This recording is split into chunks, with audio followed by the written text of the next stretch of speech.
2022, Dongshan City. A guy in a black t-shirt with black hair touches his face in surprise and says that this is not a dream, sitting in his bed on the floor and looking at the purple rift in space right in front of him. He said that he woke up and the entrance to the dungeon was right at his house. In 2012, similar portals began to appear all over the world. After a series of riots caused by competition to explore these portals, the dungeon spiraled out of control. Soldiers armed with machine guns fight goblins running at them. The government has introduced 5 rules. 1. You can't get rid of the portal, but a raid can seal it. 2. If you fail to close it within the specified time limit, the defense will fall and the dungeon monsters will flood into this world. 3. People who get lost in the dungeon and still survive are doomed to stay there, becoming adventurers. 3 men, a swordsman, an archer, and a mage stand in a battle stance in the forest, surrounded by wolf-mouthed monsters. 4. The higher the level of monsters in the dungeon, the greater the reward for conquering it. 5. Top-level dungeon bosses can't even be destroyed with a nuclear warhead.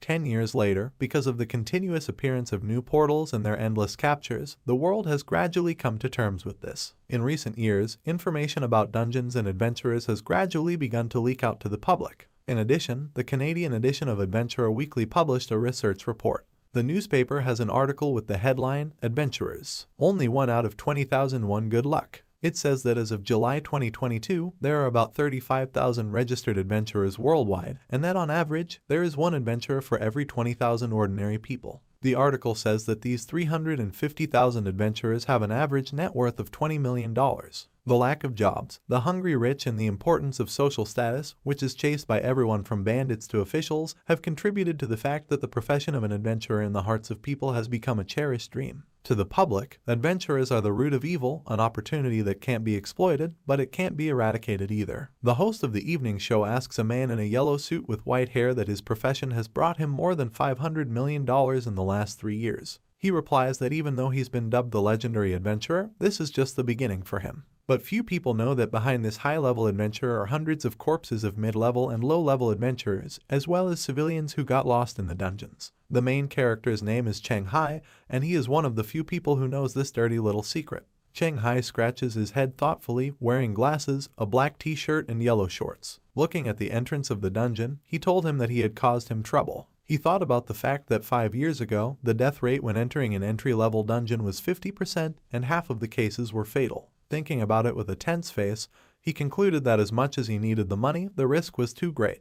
Cheng Hai is an expert on the secrets of dungeons and adventurers, and the author of best-selling books such as The Immortal Adventurer, Oni, and Death Knocks. He took out his phone and decided that it was better to give it to the government, or rather the Adventurers Guild. He recalled that when an ordinary citizen found the entrance to a dungeon and surrendered it, they were rewarded with rare treasures. An alert from a news channel appeared on the phone screen that an association employee in Shanghai was arrested by the police today, and according to reliable sources, this person is suspected of murder and reselling portal coordinates. Cheng Hai stared intently at the phone screen and shook his head, saying that he wouldn't necessarily get someone who wanted to kill, thinking about whether these people would rent out the portal later. Then he thought that it would be impossible to sell the portal to some financial organization either, because they would have to use it at least 10 times in the beginning. And in the future, in order to prevent him from selling the items that he would receive as a reward, they would follow him and he would die in an accident before these 10 attempts are over, and concluded that it is not a good idea to test the moral level of capitalists on their own safety record. Then he looked at the portal again and thought that he shouldn't just leave it like that either, because as soon as the time runs out, he will turn, the monsters will break out, and this will inevitably lead to victims and destruction of state facilities, and the main character can be soldered for 20 years for knowing about the existence of the portal and not reported it. Cheng Hai decided that the first step was to check the portal's level, and if his death rate was higher than normal, then he would just move to another city and before leaving, call the police to deal with it themselves. He added that if the survival rate is normal, then he will try to cope with it himself, and if it doesn't work out, then he will use the option above. He opened the treasure hunter picture book on his phone on the dungeon portal level table. Next to the image of the purple portal, it says that this is a hunting entrance to the dungeon, which has a survival rate of 80%, and that the tasks in it are mainly related to hunting monsters in the dungeon. The main character concluded that this was a second level entrance. The level of the portal can be judged by its size, and the entrance to Cheng Hai's house is too small, so the only possible level is the entry level. 2 days later, a yellow uniformed courier called at Cheng Hai's door, announcing that he was a courier. Cheng Hai opened the door a crack and told him to come in. The courier handed him a box with a receipt for receiving the parcel and asked him to sign. While Cheng Hai was signing, the courier quietly asked him that he had discovered a new portal, explaining that otherwise he would not need to buy chain mail,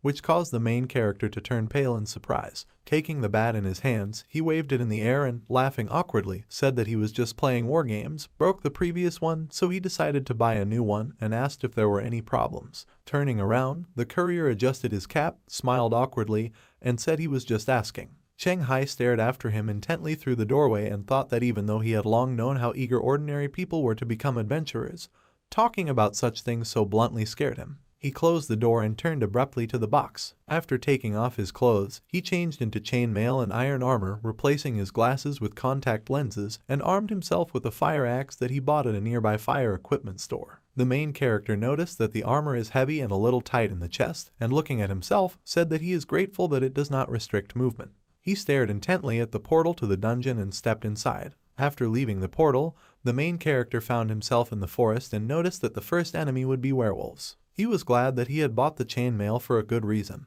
and noted while waving his finger in the air that according to official information, after a newbie entered the dungeon, the adventurer's panel and exit conditions would be activated. Status, inventory, achievements, and task buttons appeared in the air. He opened his status, where it says his name, race, first adventurer rating, that his profession and nickname are missing, and the main characteristics read Strength 9, Agility 9, Physique 10, Intelligence 16, Perception 10, Charisma 11. That the basic stats of ordinary people are about 10, the weaker ones have 8, and the outstanding ones have 14, and he didn't train, so he was counting on 9, not 16. He smiled smugly and said that charisma and intelligence might not be the most useful stats at an early stage, but 16 intelligence points are not so common. Then he added that strength, agility, and physique can be improved through training, but intelligence can't. He chuckled and told himself to calm down, then decided to read the terms and conditions and clicked on the tasks button. The blue dialog box said, Murloc Hunting Season. Challenge Level 2. Current Challenger 1 of 5. Exit conditions: kill any Murloc.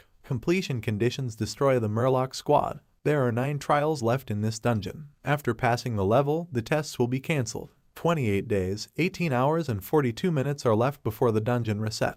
Cheng Hai opened his mouth in shock and shouted about how he was allergic to water reptiles and whether it was impossible to pick out normal opponents for him. A Murloc with huge eyes, fins, and gills walked through the forest, armed with a spear, and made gurgling sounds. The main character's eyes appeared in the bushes, and he jumped out at the Murloc with a cry, swinging the axe. The Murloc saw this and jumped back, causing the blow to only graze his arm. The Murloc said in its own language that the captain was right, and adventurers do come into this forest. Evening came. The main character wipes sweat from his forehead, removing his helmet, and says that perhaps the difficulty of this dungeon was indicated incorrectly, standing next to a dead Murloc lying on the ground, from which an axe protruded. Cheng Hai noted that he had barely managed one, and thinking about what would happen if there were several of them, he wondered if he should go back right now. To the main character's surprise, a dialogue box appeared in front of him, saying that his level was increased. In the window with the status of the main character, the adventurer rating changed to the 2nd level and a nickname appeared, I'm with Murloc's 50-50. He got angry at the insult, picked up the Murloc spear,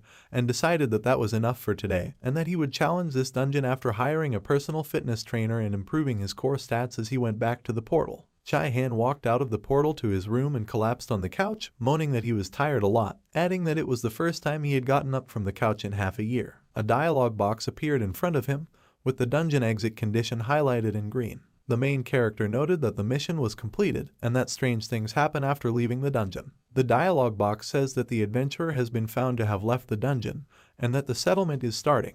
Cheng Hai chuckled and said that he was asking for some, saying that he should be given a magic bottle so that he could improve all of his stats. The dialogue box announced that the calculation was completed. It read, E-rating comment, you can order more dishes. Reward, additional standard props, standard thermos flask. The main character raised his hands in rage and shouted about what other dishes, asking if he hadn't just leveled up. Deciding that something was better than nothing, he decided to see what this thermos can do. A thermos flask appeared in the protagonist's hand. The dialogue box reported that this item is able to condense 500 milliliters of pure water daily, and that an improvement is available. In a rage, he shouted about who got the trash and threw the thermos bottle on the floor. Second day, gym building. Cheng Hai said hello and said that he had an appointment with Ko-chan. A short-haired, red-haired girl wearing a blue top with black straps said that he must be Cheng Hai and told him that the coach was waiting for him in the VIP lounge. She showed him the way and he followed her. Cheng Hai thought about how he didn't think that a small town like Dongshan would have a trainer who specialized in providing body-shaping services for new adventurers. Such important indicators for adventurers as strength, dexterity, and endurance can be improved with the help of exercises. Cheng Hai thought hard that his book fee was barely enough to cover his expenses, but since this training would help him improve his stats, it would be worth it. The girl asked him with a smile if he was already doing fitness, and Cheng Hai said no. She asked why such expenses would be necessary, adding that a regular coach would be enough for beginners. She then looked at him with her eyes slightly closed and asked if he had become an adventurer. Cheng Hai remarked that she was quite straightforward and told her that if a person had a goal, they should hire a better coach, and added that he thought that for adventurers, a regular coach wasn't the most suitable option, flexing his hand into a fist and smiling. She replied that he should be able to then, and pulled on the door handle. The protagonist thought hard about wondering what the best coach in Dongshan looked like. The girl announced to coach and that they had come to see him. Cheng Hai saw a man with long blonde hair wearing a pink tank top wiping sweat from his face. The main character thought that this wasn't exactly what he expected, that he thought it would be a huge beefy man, and in front of him just a guy with a pretty face. A huge man twice the size of the main character, standing to the left of him and looking down from above, said that his course costs a lot of money and not everyone can afford it. The main character turned around in surprise and looked at him. Coach and Rank AAA asked him about his desire to become an adventurer. The main character does a bench press while Coach counts. Cheng Hai's hands are shaking and he tells him that he can't do it anymore after 5 times. The coach took the barbell out of his hands and said that's all for today. Cheng Hai sits down and tries to catch his breath. The coach notes that it was 5 times 30 kilograms and you need to increase to 35 kilograms. He added that even with the discount that he is a beginner, given his weight, the result is very weak. Cheng Hai grits his teeth and thinks that he knows that his physical capabilities are below average, and that this is not enough, noting that the average figure is 50 kilograms. The man in the pink t-shirt says that the main character's foundation is weak, and notes that the limit value of 35 kilograms when converted to the adventurer's indicator should be 9. Coach An says that the values of strength, endurance, and agility of ordinary people are relatively balanced, and their margin of error is small, and it is almost impossible to improve these indicators in a month. Still breathing heavily, Cheng Hai turns to them and asks how long it will take him. The coach replies that everything depends on him, and if he practices every day, then in a month and a half you can reach the value of 11, and after the transformation he will become an adventurer of B rank and will feel much stronger. The main character replied that he understood and said that he would train according to this plan. He asked how to pay for it, and the coach told him to drop it on WeChat. The man in the pink tank top was glad that he wasn't going to be studying alone anymore and introduced himself as Zhu Mao. Cheng Hai introduced himself in response, saying that he was a writer. Cheng Hai and Zhu Mao are sitting at the bar in a burger joint. Zhu Mao asks why he signed up to Cochin, adding that although he is a professional, it is not cheap. He asked why there was a rush, saying that classes at home or a simpler coach could also improve physical abilities. Then he said that usually only adventurers with experience or who have signed a long-term contract with the association use the services of such a coach, adding that if he was not an adventurer in Wales, he would not be able to afford the services of Anne's coach while holding a bitten burger in his hand. Holding a ketchup fries in his hand, Cheng Hai replied with a smile that he was not short of money, so he was spending his fees, explaining that since he had a clear goal, he decided to find the best coach to lay a solid foundation. Zhu Mao propped his head on his palm and said that he thought he had discovered the entrance to the dungeon and was forced to become an adventurer. He gave the main character a cold look and said that since he was just planning on becoming one, he should teach him something so that they wouldn't try to trick him later. Zhu Mao turned to the main character with a smile, and there was a sign above his head, "Leave him to die." He said that the first time you enter a dungeon, each adventurer gets a corresponding title based on their stats, and they can choose whether to wear it or not. He explained that attributes and stats when leveling up don't go unnoticed by other players, and that hunters who specialize in finding low-level dungeons often hide their title because it would be strange if they had it displayed. He said that the hunter in turn would always know who became an adventurer and would follow that person to find the entrance to the dungeon. Zhu Mao noticed that Cheng Hai didn't react and concluded that Cheng Hai wasn't really an adventurer, but just a writer with money who intended to become an adventurer, as if there was nothing wrong with that. Adjusting his glasses, Chai Hai said with interest on his face that he would remember. Despite the stony expression on his face, Cheng Hai thought that it was a good thing that he didn't use his title, otherwise he would have been exposed today. Zhu Mao said that Cochin must have already finished with the contract and called for the protagonist to go. Cochin is sitting at a table with a laptop, surrounded by awards and cups, in front of a girl with red hair. He says that Cheng Hai is a fairly well-known writer specializing in adventure novels, and that it's not surprising that he has the financial resources and motivation to attend his classes.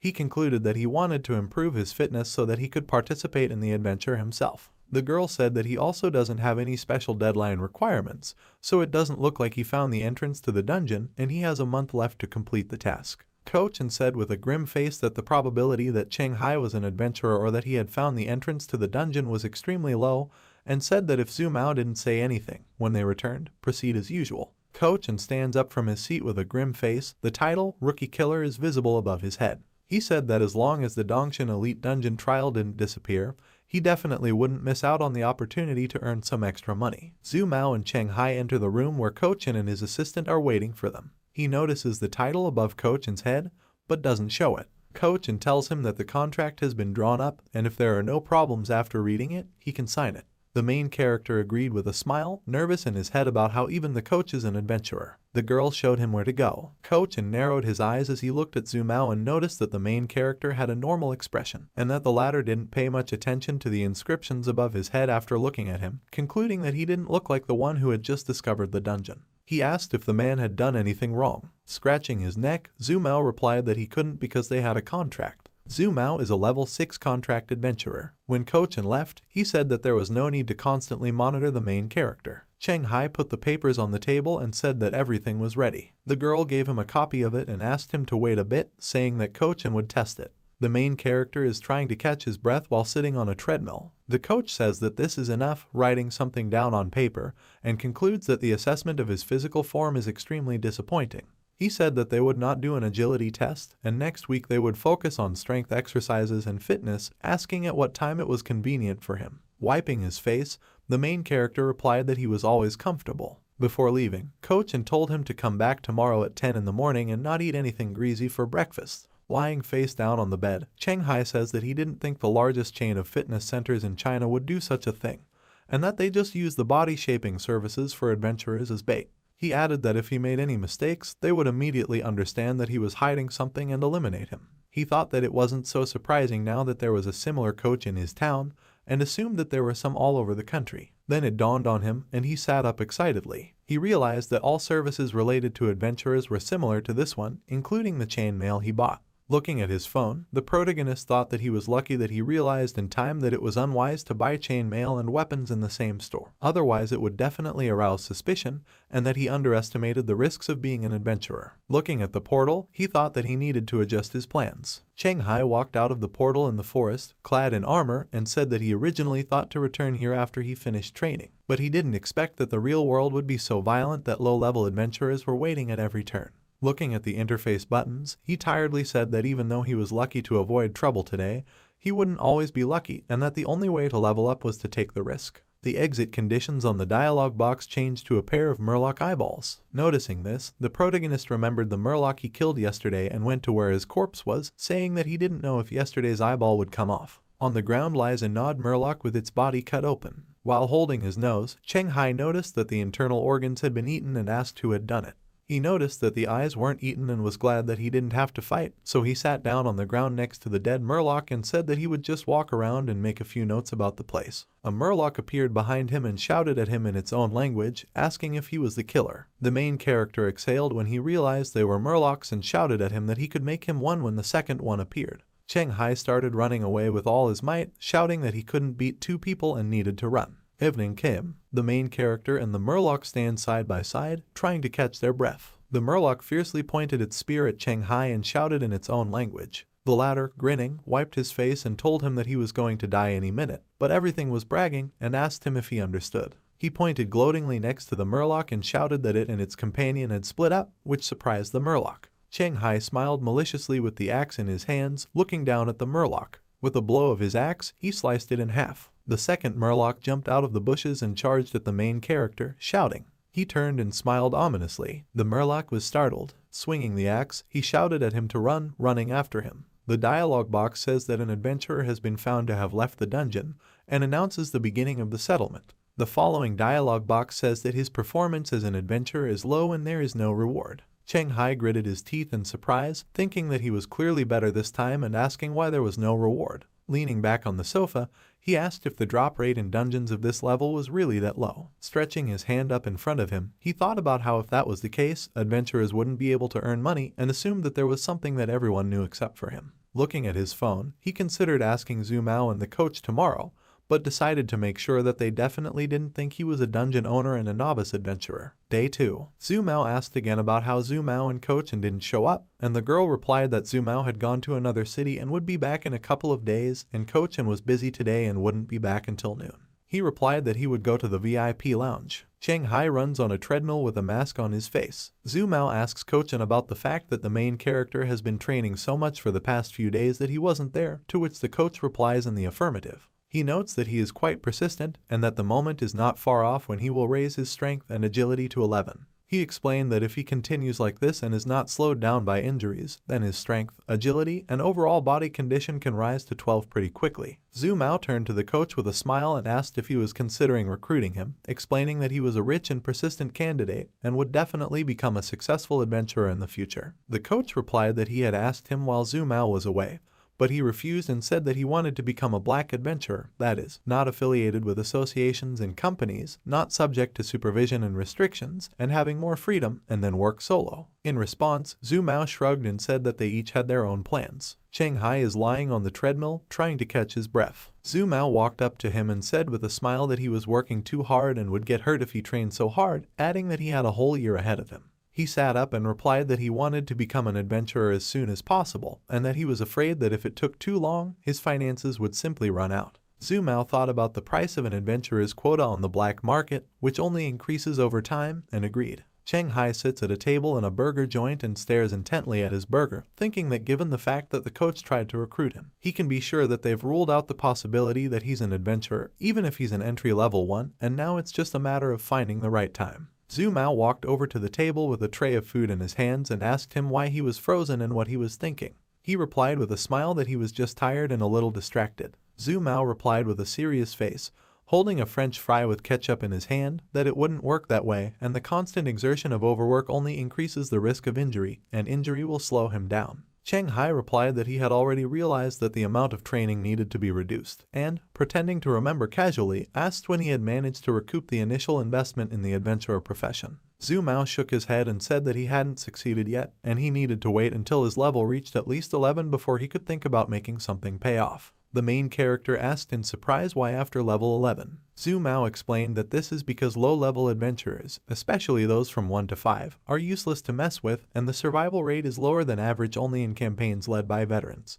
He said that adventurers without ambition usually choose mixed levels, and at 6-10 levels, the difficulty of the mission increases significantly. Information about monsters is more valuable, so the guys who are before start working as information collectors at this stage. He added that the survival rate is not as high as in the previous stage, and said that only at level 11, when the difficulty level does not allow mixing, do adventurers start to make a profit, and adventurers at this level already have sufficient strength and agility. He explained that equipment, items, and skill books, everything that helps you level up, are sold at a very high price. Cheng Hai said that he didn't understand why level 6-10 adventurers didn't actively prepare if a level 11 dungeon was so dangerous. Zhu Mao replied that for many reasons. He started to explain that first of all, the Adventurers Association doesn't officially force adventurers to attack dungeons, so most of them prefer to retire in order to return to normal life when they reach level 11. He added that few adventurers make it to elite dungeons, and that compared to levels 11-15, which have great advantages in addition to risks, at level 6-10, relying on information gathering and logistics can recoup the initial investment and even get a little bit on top, and that such people do not need to risk their lives to survive. Up to level 11-15, Cheng Hai realized that this was why Zhu Mao decided to stay at the 6th level for a longer time. Looking at his phone while sitting on the couch at home, Cheng Hai says that he really learned a lot, and that it's not surprising that he can't find any useful information because most of the community does this just to make money. He said that they only provide information to others, and in the future, all owners of low-level dungeons will be eliminated. Recalling Zhu Mao's words, he thought that what surprised him the most was that in the dungeon, the reward can only be obtained once, even if the mission is completed several times. He looked at the portal and thought that looking at it from this point of view, the only value that could be taken out was the quota for automatically turning all those lost in it into adventurers. The main character changed into his armor and thought that given the risks associated with selling adventurous places, and the fact that he is not short of money. He will try to clear this dungeon as much as possible, and then consider whether to continue his career as an adventurer. He decided to try the method that Zhu Mao had taught him and focus on gathering information early on before thinking about the rest.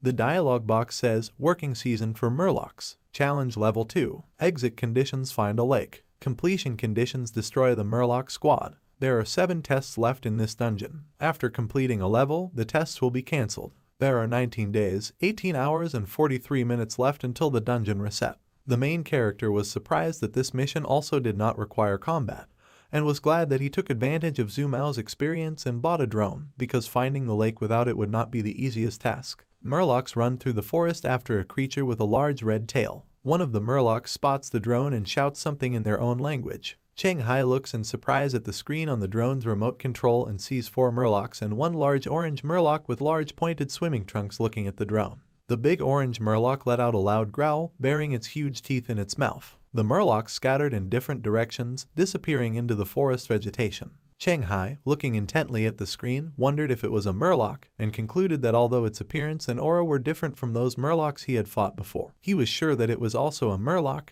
but of a higher level and with more advanced abilities. He decided to complete his mission first and then return to the search for the orange Murloc. Looking around, the Murlocs emerged from the bushes. Simple Murlocs looked at the drone and pointed at it, while orange Murlocs looked in the opposite direction. A few minutes later, Cheng Hai announced that he had found the lake. The drone flies over a lake located among the trees. Sitting on the ground near a tree, the main character, smiling, says that it is not surprising that there are so many Murlocs in this forest, since there has been such a large lake all this time. He said that the exit conditions must be met. The task dialog box turned red and the exit condition changed to a fake lake. A black dialog box with red text announced that the map was being changed and the dungeon's rating had been increased. The main character looked questioningly in the direction from which the sound came, and found a large orange Murloc looking at him. Sputtering and making a loud noise, the Murloc lunged towards the main character and smashed the drone's remote control with a blow of its clawed hand. Cheng Hai jumped back and took out an axe. He noted that he was glad that he managed to react to the Murloc's attack, otherwise it would have caused him a serious injury. He glanced with annoyance at the drone's control panel lying on the ground, broken into pieces. Then he checked himself, decided that this wasn't the time to think about it, and this Murloc was too fast, and he would have to be careful. 4 simple green Murlocs emerged from the forest behind the orange Murloc, and the protagonist counted them, noting that they were all around him. The orange Murloc lunged at Cheng Hai and struck him in the shoulder with its claws, shattering his mail shirt and leaving him with a wound. He noted the Murloc's speed by looking at the blood spurting from the wound on his shoulder. The Murloc looked back at the main character and asked in its own language what was going on. Cheng Hai thought that if it wasn't for the chain mail, he would probably have lost an arm by now, and wondered if it was true that novice adventurers had to deal with such creatures. Standing in a threatening pose, the orange Murloc asked in its own language why this person was so difficult to kill, then shouted at the other Murlocs not to just stare. Turning around, the main character noticed that the Murlocs began to approach him. Gritting his teeth, he glanced at the orange Murloc and thought that it would be fine if he only had to fight it, but he would also have to spend energy on ordinary Murlocs, and noticed that the difficulty of this dungeon was much higher than the stated one. Looking back at the portal behind the trees, he decided to run, and a red system warning caught his attention. The dialog box highlighted the text in red and warned that all achievements will be cancelled when you exit the dungeon. In front of the cave entrance, there are goblin corpses and small lights. A punch smashes the stone wall of the cave. A bespectacled man with a book in his hand tells the man with red hair, calling him Quan Chun, that he is just taking out his anger on the dead man, and slams his book shut. The guy with glasses is called Bu Jai Ming, and he's a level 5 contract adventurer ranked in the top best companies for adventurers, and his title is 5 fireballs that destroy everything in their path. Quan Chong turned around and asked, "So what?" He is a level 5 contract adventurer, also ranked in the top best companies for adventurers, and his nickname is the Overbearing Fist of Rage. In front of him is a huge goblin body slammed into the cave wall and covered with a dent from punching. Quan Chong says it's because he's too weak to resist. Bu Jiaming replied that it would be strange if he could, even considering that his stated 5th level is quite equal to the 9th, saying that only Quan Chong would be lucky enough to encounter such a monster in an entry-level dungeon. Quan Chong said that he wanted to face the legendary bug monster that can only be encountered in the next stage of the dungeon, and that it doesn't scare him because he can always get a coupon to upgrade a miraculous item as compensation, and that he is convinced that he is destined to become a legendary adventurer. Quan Chong smiled confidently as he left.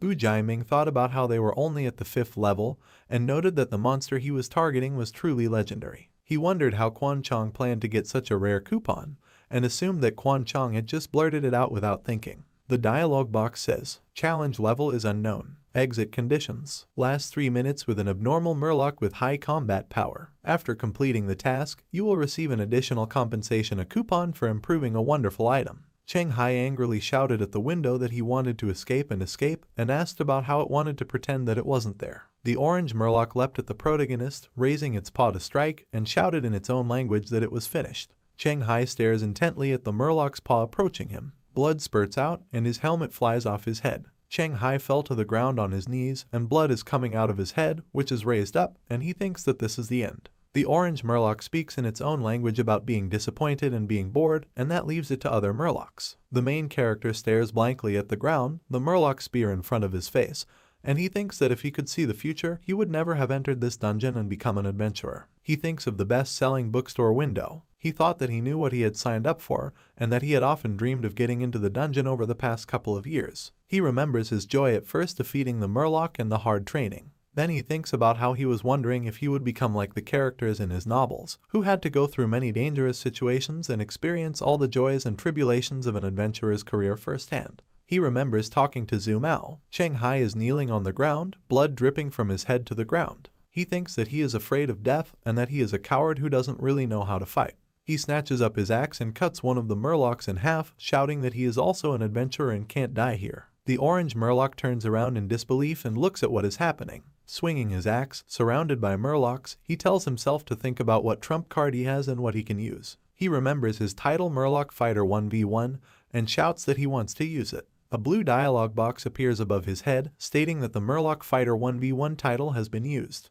It says, "Title effect automatically finds the nearest strongest Murloc. The user who uses this title gains the target's strength, agility, and perception." The following dialogue box announces that the title has increased his stats, strength +1, agility +8, perception +6. Cheng Hai swings the axe at the Murloc, attacking him with a quick movement. His blue title is visible above his head, and he cuts the Murloc in half. He notes that his body has become lighter and stronger, and he feels that all the Murloc's movements have slowed down, suggesting that his vision has also improved. Glancing threateningly at the remaining two simple Murlocs, who were visibly nervous, the protagonist thought that in this state he could deal with them. After a moment of silence, the orange Murloc said in its own language that it was strange, and asked why the man had suddenly become so strong and what he had done. There are 4 Murloc corpses lying behind the main character, and he heads towards the orange Murloc, holding an axe in one hand and a Murloc spear in the other. With a sinister smile, he told him that they were now alone. The orange Murloc shouted at him in its own language not to get cocky just because it managed to get a couple of its low-level bipods.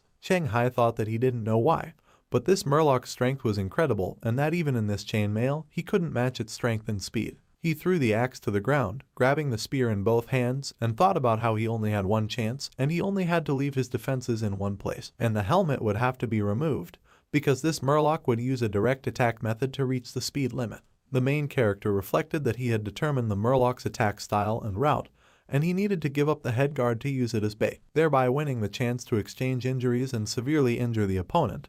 And if he did not take this opportunity, then he would not have another chance to do something like this. He sighed and thought that he wasn't sure he'd survive this, and it was really terrible. Finding the moment to attack and swinging his spear, he decided that he had to try and get out of it. The main character and the orange Murloc were behind each other, exchanging blows. The spear pierced through the Murloc's mouth and throat, remaining in its body. Cheng Hai chuckled with a blank stare, blood gushed out from his neck, and he fell to the ground, asking about how he was good for nothing. The orange Murloc, trembling, clutched at the spear stuck in its body, trying unsuccessfully to pull it out, and shouted in its own language that the fact that this weak little human managed to injure it was ridiculous. Closing his eyes, he thought that this was a nightmare and fell to the ground. A blue dialogue box appeared in front of the fainting Cheng Hai, announcing that the death of an abnormal Murloc with high combat power had been recorded and the mission completed, and announcing that the settlement was underway. Then the following message appeared on the dialogue box: calculation completed. Comment: for a novice adventurer, you have proven yourself to be incredible without fear of death. Received a new title, Escape Death. Hidden bonus, Death Escapee Certificate.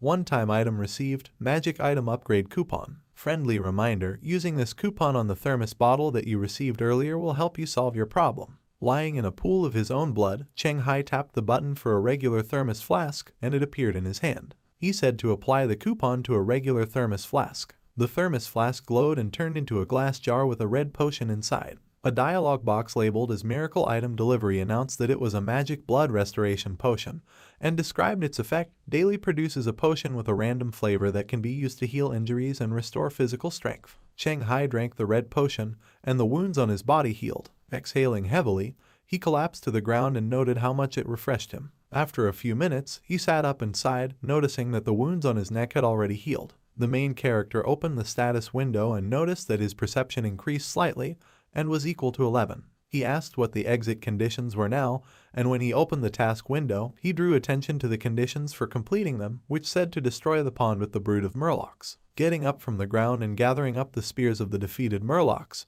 he decided that he definitely couldn't do it right now and entered the portal. When he came out on the other side of the portal in his house, he noticed that the entrance to the dungeon had increased. He touched the portal with his hand, and the electric shock pushed his hand away. The blue dialogue box said, "Insufficient level, the entrance to the dungeon is closed. The number of trials in the dungeon is 10. After clearing the dungeon, the number of trials will be 0. Before the dungeon expansion, 89 days, 23 hours, 42 minutes. Cheng Hai was surprised to see that his level was insufficient, and the level of the dungeon had increased. He said that the conditions he met to exit the dungeon had to belong to a higher level dungeon, and it was no wonder that the difficulty of the mission increased so much and that he received an improved reward. A blue dialogue box reported that adventurers were found to have no job and suggested applying for a transfer certificate to the hidden profession of Deathwalker. The main character remembered that there was someone on the forum who emphasized the importance of the profession. In the forum post, it is written that the 4 elements of an adventurer's power are the main characteristics, title, inventory, and profession, and the most important among these 4 is the profession. Cheng Hai clicked on the confirm button, and the dialog box announced the change of profession, showing the download slider. A dark purple energy enveloped him, which surprised the protagonist. In the status window, the profession Deathwalker appeared. The dialog box announced the effect of following death. 1. Perception plus 5. 2. The closer the adventurer is to death, the greater the strength and agility. Stat points increase from up to 4. 3. Unlock rewards. Cheng Hai was surprised to see that his perception was now 16, and found that even with his eyes closed, his brain could accurately imagine and perceive every corner of his living room. He thought hard that he was afraid to imagine how people with a perception score of 20 would see the world. He remembered that his first title had synchronized his basic stats, strength, speed, and perception with the Murlocs, and wondered what the effect of his new title was. The dialog box reported that the effect is triggered when the wearer is seriously injured or dies, or encounters an enemy whose strength is slightly greater than their own, strength plus 4, agility plus 4, perception plus 4. He reasoned that this bonus adds 4 points to strength, agility, and perception, and its effect is similar to his new profession. Then, he noticed that he would be able to gain plus 8 strength, agility, and perception in the new status under extreme conditions. He grinned nervously and said that if he was brave enough, he would be able to activate the self-harm effect on his own during the encounter with the enemy, kill the enemy, and then use a recovery potion. He was glad that thanks to the potion, his options were limitless and he no longer had to worry about overexerting his muscles due to training, and he could train as much as he wanted. A month later, Cheng Hai holds a barbell in the gym. His muscles noticeably increased and, exhaling, he lifted the barbell with large weights above his head. Zumao, who was standing next to him and wiping his face with a towel, looked at him in surprise and thought to himself, who would have thought that a rookie would be able to achieve such a result in less than 2 months, and it usually takes a whole year to do such a thing. He thought that if it had been anyone else, he would have been taken to the intensive care unit long ago, which means that he has an amazing physique, and suggested that it might be 17-18.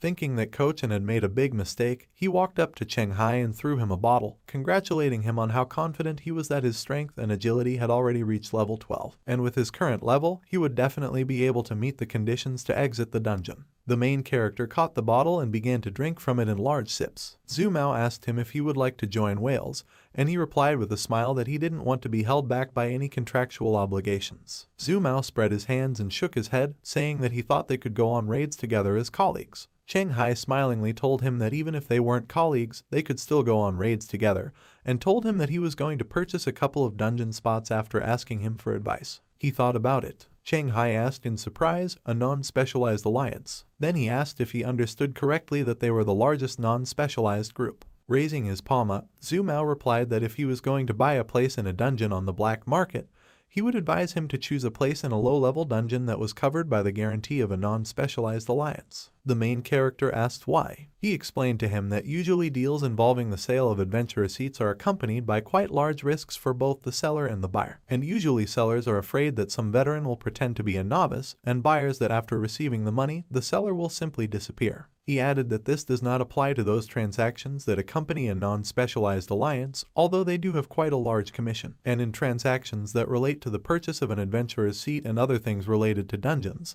they ensure that the seller is in contact with the buyer and that they can be trusted. Sitting on the bed in his room, Cheng Hai looks at his phone and says that he has checked all the available ads, and out of all of them, only the seller from Yunzhou City seems to be more or less reliable, and he has the guarantee of a non-specialized alliance. On the phone screen, a chat is opened with the seller, where Cheng Hai is signed as a Dongshan citizen who likes to write, and the seller is an old driver from Yunzhou. Cheng Hai asked if there were any more seats, to which the vendor replied that they had recruited 6 people and were waiting for 2 more to start the raid. The main character asked how they would exchange and is waiting for an answer. 2 days later, Cheng Hai is standing in a night park in Yunzhou City looking at his phone. He texted the salesman that he was there, and the salesman replied that he could see him. A man with a beefy body, a beard, a white t-shirt on his hairy chest, orange pants, and a jacket tied around his waist ran up to him. He announced his presence loudly, and Cheng Hai turned around. He asked him again if he was really an old driver from Yunzhou, and the latter replied in the affirmative, extending his hand and asking if Cheng Hai was really a Dongshan citizen who liked to write.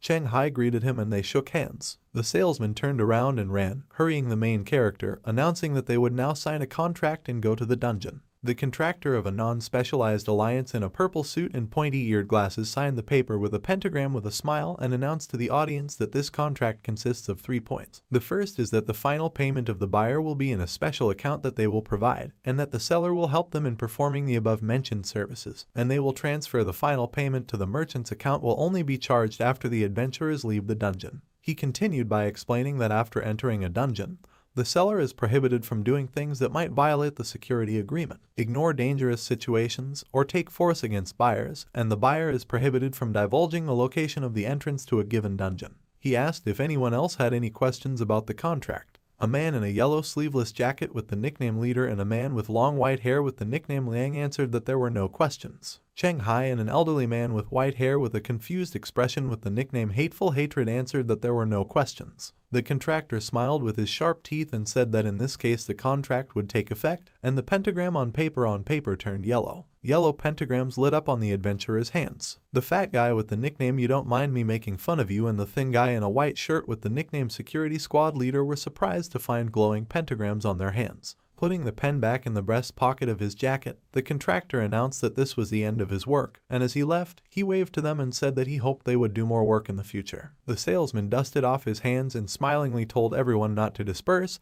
and he would lead them to the dungeon entrance. At an abandoned construction site, a salesman points out the blue entrance to the dungeon to adventurers. A man in a business suit and glasses with the nickname Dungeon Finance Specialist admired that the entrance was indeed well hidden, and it was no wonder that neither the authorities nor the townspeople had been able to find it for so long. The leader and Liang exchanged glances, and the leader smiled. With a smile, pointing at the portal with his hand, the seller invited them to enter the portal in turn.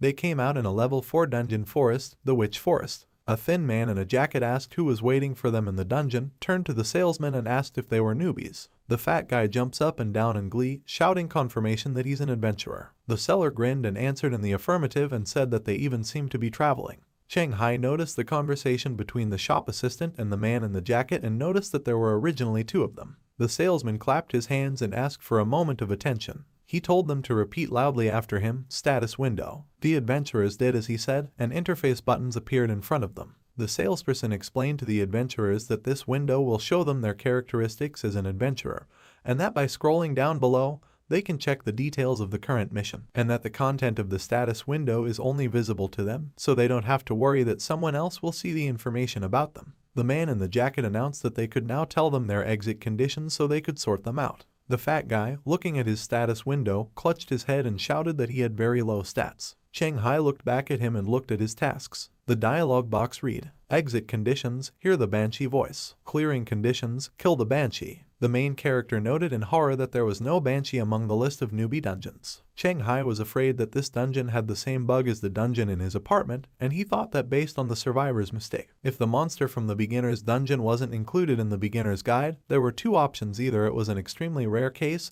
or all the adventurers who had disappeared to encounter it, they died. The pentagram on the bespectacled man's arm screamed that the man had violated the security agreement and given a false condition for exiting the dungeon. Cheng Hai noticed this. The leader of the security team, smiling slyly and keeping his hands in his pants pockets, asked about the fact that they hadn't even started yet, and someone had already managed to break the security agreement by looking at the man with glasses. The leader looked at him in silence, and the man with glasses, smiling nervously, shouted that this was some kind of bug, and his condition for leaving was to collect valuable herbs. The man in the jacket looked at the man threateningly and said that the contractor's contract wasn't always able to give out 100% correct information, but with such a newcomer, he definitely couldn't have such problems, and concluded that his condition for going out was definitely not to collect valuable herbs, and he lied to them. The man fell to the ground in fear, trying to find words, when the leader came up to him, put his hand on his shoulder, and told the man in the jacket that he had only recently become an adventurer and didn't know all the rules yet, so it was normal for him to make mistakes, and asked for another chance. The leader lightly nudged the man with his hand. He clasped his hands in supplication and asked him to forgive him and give him another chance. After a short pause, the man in the jacket agreed. The seller asked everyone to announce their conditions for exiting the dungeon, and clarified that they should not be mistaken. The man said that his mission was to find the lake banshee. The fat guy said that his mission was to hear the banshee's voice. Cheng Hai said that his mission was to look at the banshee for 10 seconds. The other adventurer said that he also needed to find the banshee. The man in blazers thoughtfully listed the missions he had just heard. Liang, who was standing next to the worried, hateful man, asked if these missions were dangerous. The man replied that it all depends on the situation, and told them not to be afraid because they will not have any problems with them. Hateful Hate put his hand on his chest, trying to calm down, and said that it wasn't so bad yet. The salesman turned to them and told them that he would take them to the witch lakes in the forest and told them to keep up. They came to the edge of a forest lake. The man in blazers called up the adventurers panel and took out a harmonica. The leader of the security team asked the salesman what he was doing, and the salesman replied with a smile that he was summoning a lake banshee. A man in a jacket plays the harmonica. He asks the seller how he found out the method of calling her, to which he replied that this is a secret of the company. A girl with light blue hair and pointed ears poked her head out of the water. It flew up into the air, and the fat guy pointed at it and shouted that he had found it. The leader and the man with glasses said that they completed their mission by looking at the dialogue boxes. Cheng Hai looks intently at the banshee and counts to 10, then calls up the status window that says that the exit condition has been met.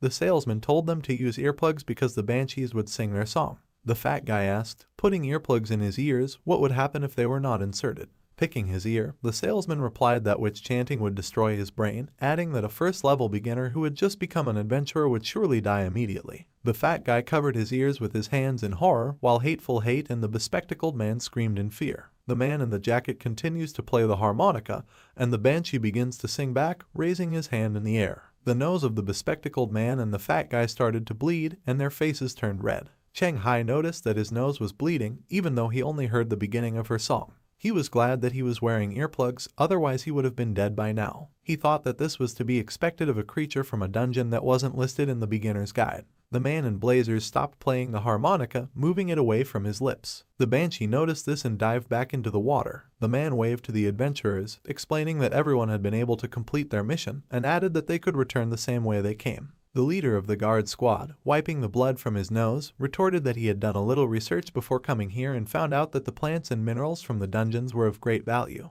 He said that he was sure they were in a hurry to send them off just to collect everything alone. The man in the jacket stared at him in silence with a dark look. Smiling smugly, the leader of the guard squad said that they had paid for everything and asked why they couldn't collect valuable herbs and minerals in the dungeon to restore the blood loss. The salesman shouted at him that it wasn't in the contract. He replied that there were no rules against it either, and the salesman gritted his teeth. Cheng Hai asked Wu Liang about the fact that adventurers can collect herbs and minerals. He replied that in fact, most adventurers can't pass through customs, and their main method of making a profit is collecting resources and information about monsters. Turning to the leader of the security team, the man in the jacket clarified that he believed that once the task was completed, they could not take measures against them within the framework of the contract, so that they would not do anything stupid. He smiled wickedly and asked the man in the jacket if that was the case. Smiling maliciously back, the man told him that there was one thing he hadn't considered. Liang stiffened. The man in the jacket said that he didn't sign the contract with them and took out an oblong object from the inventory. Leader Liang blocked his path by crossing his hands, and he asked what they were doing. Liang pounded his fist. The title of combat expert was displayed above his head, and he said that he wouldn't work without it. The leader said with a grin that he thought his argument made sense because it was just herbs and minerals and they weren't worth making such a fuss about. The vendor shouted that according to the contract, if he didn't exit the dungeon, they wouldn't receive the final payment, and if he died due to collecting resources, they would all suffer losses. The leader, to the seller's surprise, told him that he could protect them in exchange for resources on their part. The salesman smiled and held up the palm of his hand, apologizing and saying that they weren't willing to take that risk. The leader clarified with a smile that it was out of fear of taking risks and suggested that there were other secrets in this dungeon, and they were afraid that they would discover them during the resource gathering, and the vendor gritted his teeth nervously. He told the leader that he was far from a novice and had come here for a mission. The veins on the salesman's face bulged. He called out to the man in the jacket, calling him Liao Liao, who was standing in front of Liang with gritted teeth, asking what he was doing. Liang told Liao Liao that he should see for himself which of the two was stronger. Liao Liao stared at him in silence, gritting his teeth in anger. He put the guns away and told them to do whatever they wanted and announced that they were leaving, much to the surprise of the salesman. The salesman ran after him. Hateful Hate asked in surprise that they would just take it and leave. The bespectacled man adjusted his glasses and said that the leader who spoke on their behalf was actually a much more experienced adventurer than these two. The leader placed a hand on Liang's shoulder, who calmly closed his eyes, and the title team leader was displayed above his head. He said while pointing his finger at Liang that he wasn't that strong unlike him. Cheng Hai tensed up and thought that according to what Zhu Mao had taught him, a true contract master would not allow an adventurer disguised as a novice to enter the dungeon so as not to lose a buyer, concluding that it was simply illogical. The leader gave a thumbs-up gesture and told the adventurers to choose. They can act on their own or join them. He explained that those who work alone keep all the profits for themselves, and those who join them will give half of the customs fee to them. Hateful Hate was surprised at how much it was. The fat guy replied with a smile that they only covered half of it, and their goal was to pass the level. He added that the normal fee for newbies was 10% or less, and if they gave half of it, they would still be 90% ahead of the newbies, and told him to stop being stingy. The bespectacled man, trembling and smiling, was surprised that just 2 months after all his accounts were blocked, he would be able to change his life so abruptly. Hateful Hate scratched the back of his head and asked the leader if these were really favorable terms. The leader, with a sinister smile, replied that it was up to them to some extent whether the newcomers could complete the dungeon, and that the reward for completing it would not be long in coming. Hateful Hate asked if just getting half of it meant that he would still get more than most level 7 adventurers after reaching it. The leader, without changing his face, replied that if he did not waste basic resources, he would really succeed. Hateful Hate, a bespectacled man and a fat guy asked him to let them join them. Walking through the depths of the forest, the salesperson tells Liao Liao that before signing the contract, it was stipulated that it only involves refusing to complete the mission, and it doesn't cover everything else, so they had to finish the mission first. Liao Liao, after a short pause, replied that it was almost done, and they were far away, so they didn't need to be followed anymore, and they didn't need to interfere anymore. With a smile, the salesman told him that his acting skills had improved significantly this time, and that he really thought that he believed that he couldn't beat Liang. Liao Liao calmly replied that he really couldn't beat him, which surprised the salesman. He continued that he was still afraid of him, otherwise they wouldn't have tried to negotiate. The salesman smiled nervously and said he understood, asking if he thought they could do it. Liao Liao replied with a grim face that the probability was not too high, and the title of combat expert would not help him, and the leader, despite his charisma, like his friend, is only at the 5th level, and he has no real means to be afraid of. Narrowing his eyes, Liao Liao added that only 1, at most 2, lucky people would be able to get out of this dungeon alive. Throwing his hands behind his head, the salesman doubted, saying that he thought it was the same last time. The leader hands out swords to the adventurers, and they look at them curiously and try them out. The leader says that now that they've decided to work together, he won't hide anything anymore, and said that he can increase the random stat of his teammates who trusted him with their lives. Description of the group leader title effect. 1. Charisma +3. 2. After becoming a leader +1 to all attributes. 3. 50% chance that the plan will be approved by team members. 4. Team members get a random attribute boost. When passing through customs, the bonus remains unchanged. Adventurers notice that their stats have increased.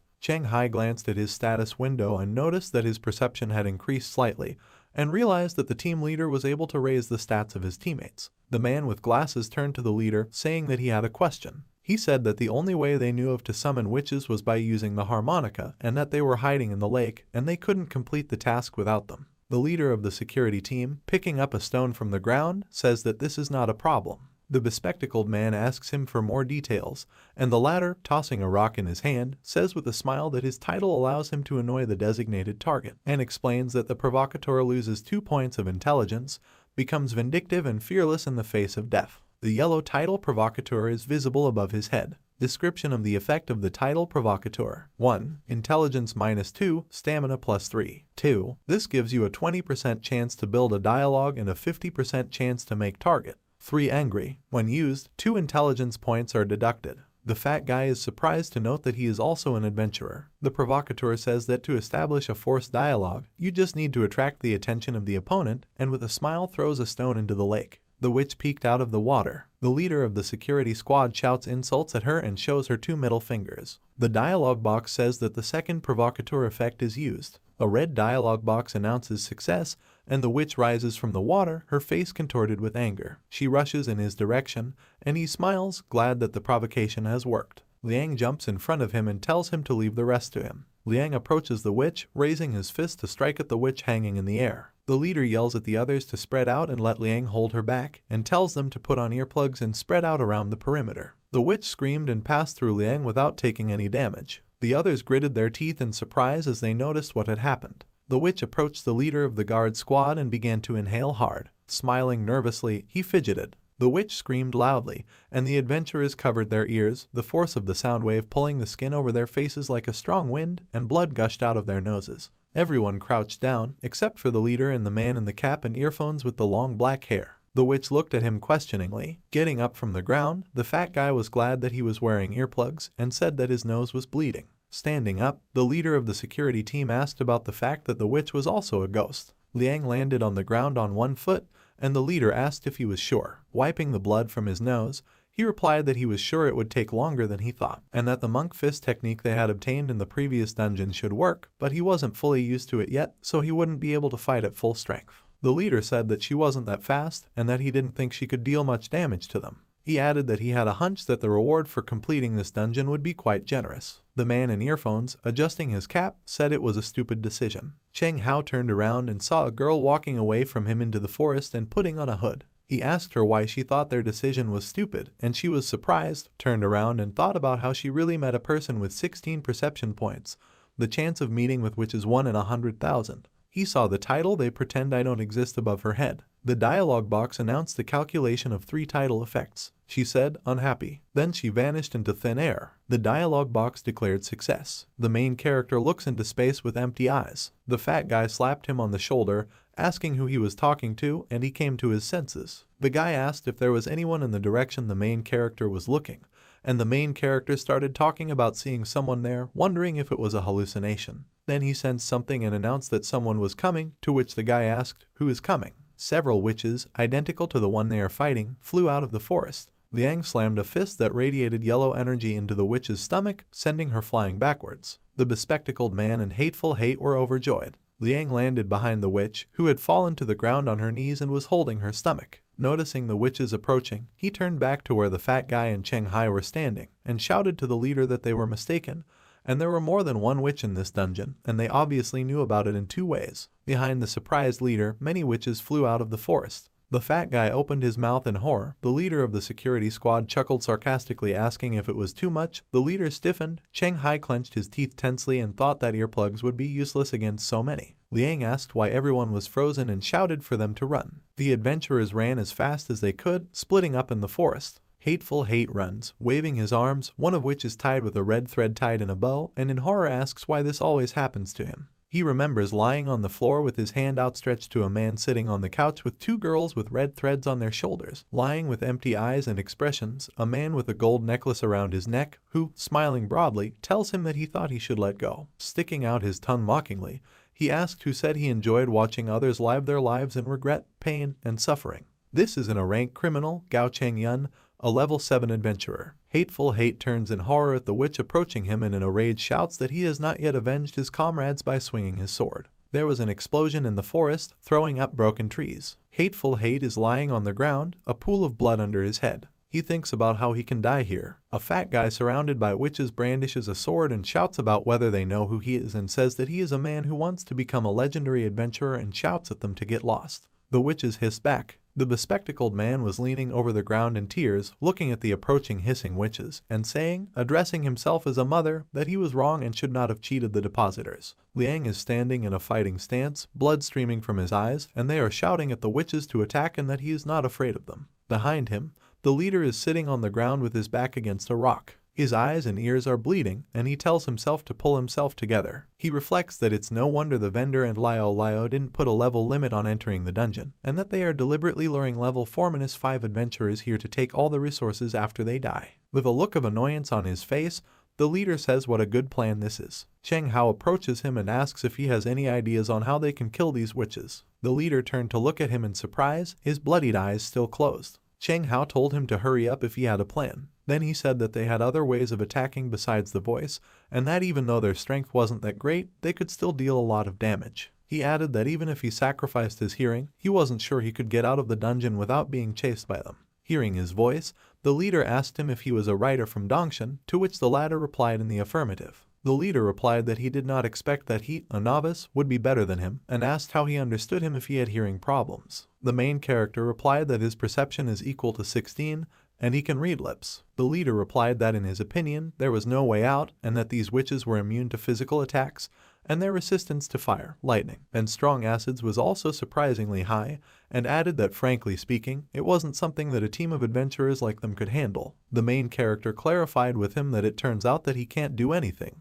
Gritting his teeth and not speaking for long, the leader replied that he could. He explained that in the last dungeon, Liang received a small jar of sacred oil blessed by the monks. Liang screams as he is attacked by the smiling witches, blood pouring from his mouth, ears, and eyes. The leader added that his monk's fist could injure a witch, and the sword bound with sacred oil could also deal damage to them, and said that it was only damage, and that he didn't think a novice adventurer would be able to survive a siege by so many ghosts. Stepping forward, to the leader's surprise, Cheng Hai said that they couldn't just sit idly by. The witches looked at the approaching protagonist in surprise and shouted at him. The dialogue box announced that he was on the verge of death and activated the second effect, Strength +4, Dexterity +4. Above the main character, who was shrouded in dark purple energy, the title Escape Death appeared. The dialogue box reported that the title holder was in the correct physical state, Strength +4, Agility +4, Perception +4. He sat down on the ground behind the Liang and picked it up, holding it under his arm. Cheng Hai asked him if he could hear him, and said that he had asked his companion, who had told him that to pass the dungeon, he had to give him oil. He asked if he agreed. Gritting his teeth against the pain, Liang asked again, pass the level. Then he replied that he seemed to be blind and was afraid that he couldn't control the adventurer's panel to get him what he needed.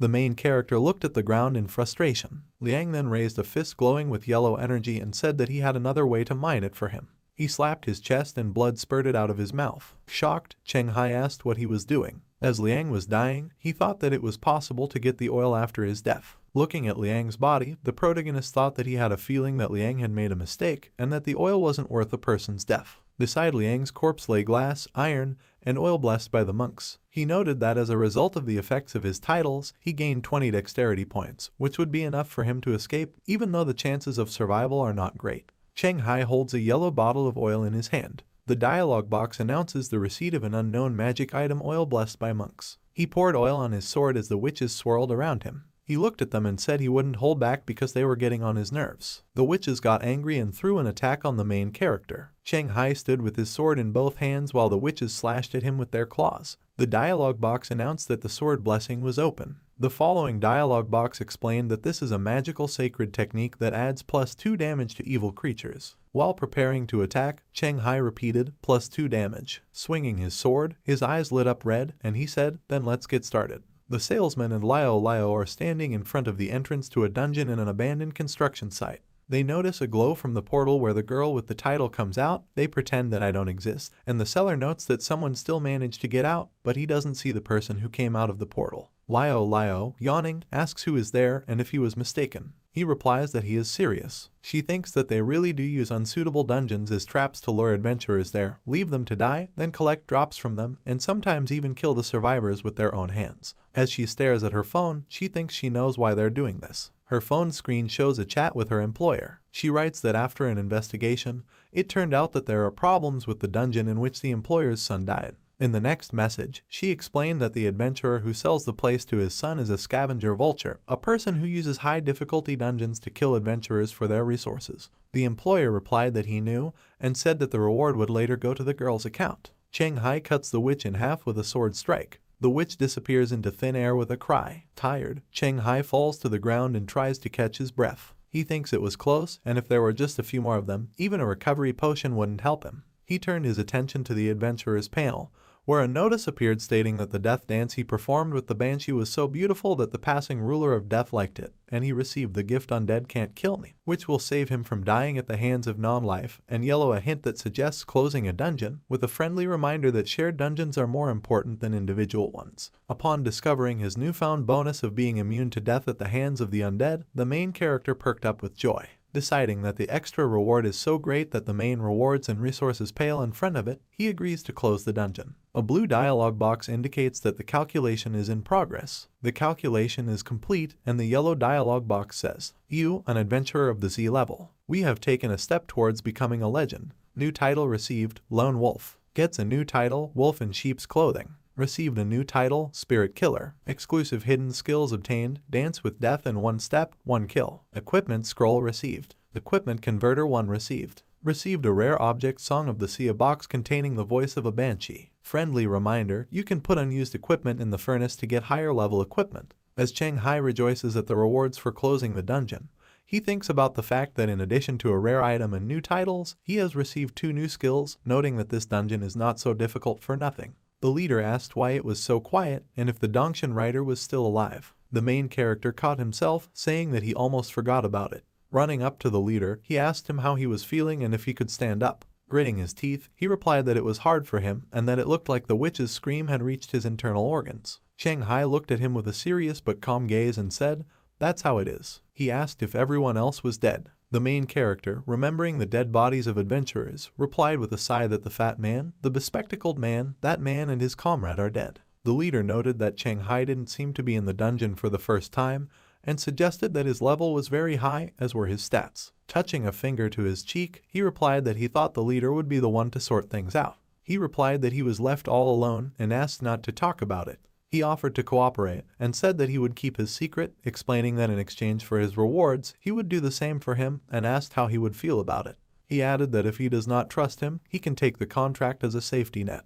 Next to the leader of the security team lying on the ground is a bundle of paper signed like a bureau contract. Cheng Hai pointed the sword at the leader and said that the dead leader would also keep his secret perfectly, and then he could keep the contract for himself. The leader replied that he wouldn't be able to get the most out of this dungeon that way, and that the contract was directly related to the mission of this dungeon, asking if he didn't understand that.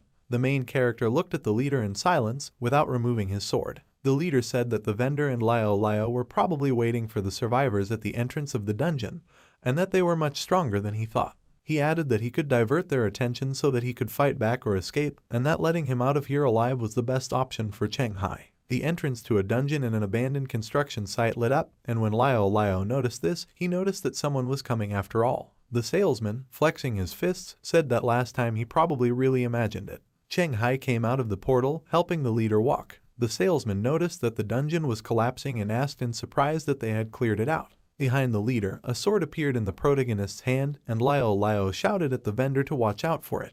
Cheng Hai, with a serious face and red eyes, charged and pierced the chest of the salesman, causing blood to gush out of his mouth. Glancing nervously at the protagonist, Liao said, "Lone Wolf." With his face covered in the vendor's blood and his eyes glowing red, Cheng Hai turned to him and said that the weaker one should be removed first. The dialogue box says, "Dance with Death. During danger, the damage dealt is tripled." The next dialogue box says, 1 step, 1 kill, on the edge of life and death, your perception increases to 18, and you can predict your opponent's next move. Cheng Hai stands with a bloody sword over the body of the salesman and, turning to Liao with a serious face splattered with blood, says that the weak one is finished. Liao angrily shouted at the main character that he was taking a lot on himself. Cheng Hai grinned viciously at him and asked if he thought it was all an empty truth and if he was thinking of taking revenge on him. Liao Liao furiously shouted at him to be quiet and took out a green-bladed poison dagger. Above his head you can see a yellow window with the title, Run, Cowards. The dialogue box describes the title effect, Speed +2,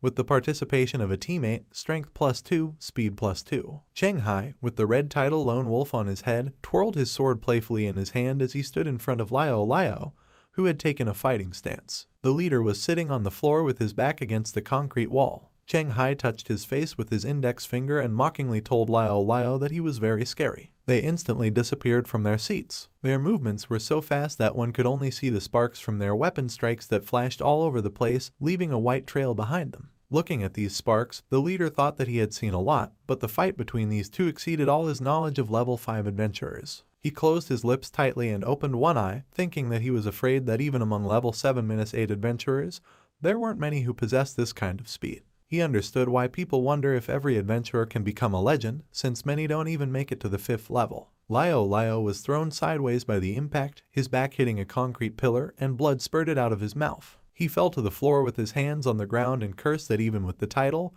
he couldn't match Cheng Hai's speed and that it was annoying. The main character stares at him motionlessly, holding a bloody sword in one hand. Liao Liao wiped the blood on his face with the sleeve of the hand holding the green-bladed dagger and clarified that the main character's perception was at least 17-18.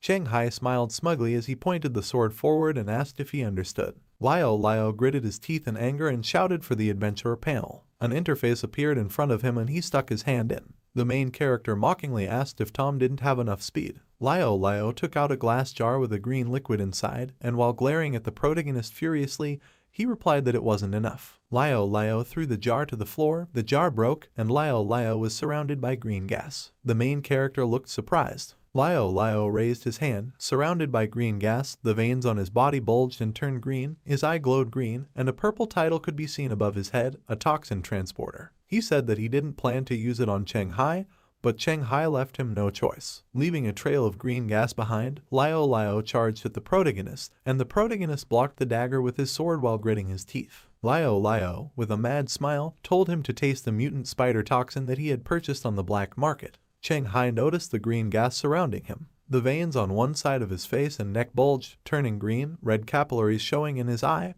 and he gritted his teeth. Cheng Hai crossed his arms in a block as Liao Liao threw many quick dagger strikes at him, slashing all over his body with blood spurting out. Smiling madly, Liao Liao noted that the main character's poison resistance was worse than ordinary people's. As he continued to stab with the dagger, he asked him about how he didn't even have the strength to fight back. The main character, still blocking with his hands, silently gritted his teeth. His eye was green with poison. Cheng Hai swung his sword sharply, but Liao Liao arched his torso backwards and jumped back with a few somersaults. Touching his hand to the floor, he grinned and said that it was too slow and didn't even touch him. Standing in a fighting stance, covered in cuts and green swollen veins on his arm and face, the protagonist asked Liao Liao about the spider venom being something he had prepared for them. Flexing his fists, he replied that he got it after leaving the 7th level Spider's Den dungeon, and explained that this poison significantly reduces strength, speed, and stamina. Smiling wickedly, Liao Liao held up 5 fingers and said that thanks to him, he was able to get rid of 4 level 5 adventurers,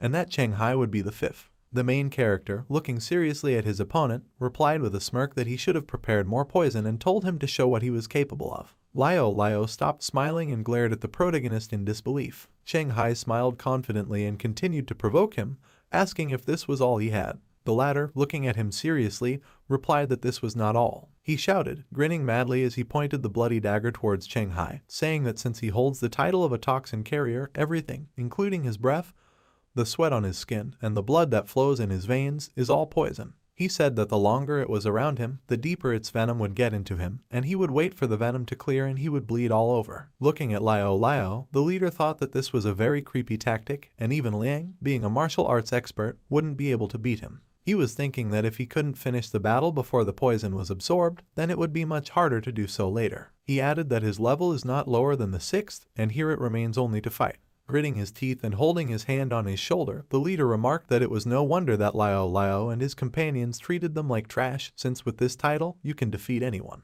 Cheng Hai said that he realized that the title escaped death was visible above his head, and he called up the adventurer panel, much to Liao Liao's surprise. He pressed a few buttons on the panel, saying that he also wanted to look at something. 5 blue dialogue boxes appeared in front of him and said, "Thanks to the skill 1 step 1 kill, the adventurer gets the opportunity to calculate the next step of the enemy. Death Evader effect activated strength, agility, perception +4. Key features improved. Poisoning the poison will weaken the adventurer's stats to varying degrees. The professional skill dancing with death triples poison damage. Cheng Hai calmly said to turn off the dance with death skill. The panel announced that the poison damage was removed and the dance with death is normal. Liao was surprised to find that the main character had disappeared right before his eyes. Cheng Hai appeared right in front of Liao, striking out with his sword, and Liao had a hard time blocking his dagger strike, caught off guard. Gritting his teeth, Liao said that it was impossible and asked how he had achieved such speed. Cheng Hai smiled ominously and asked if he understood.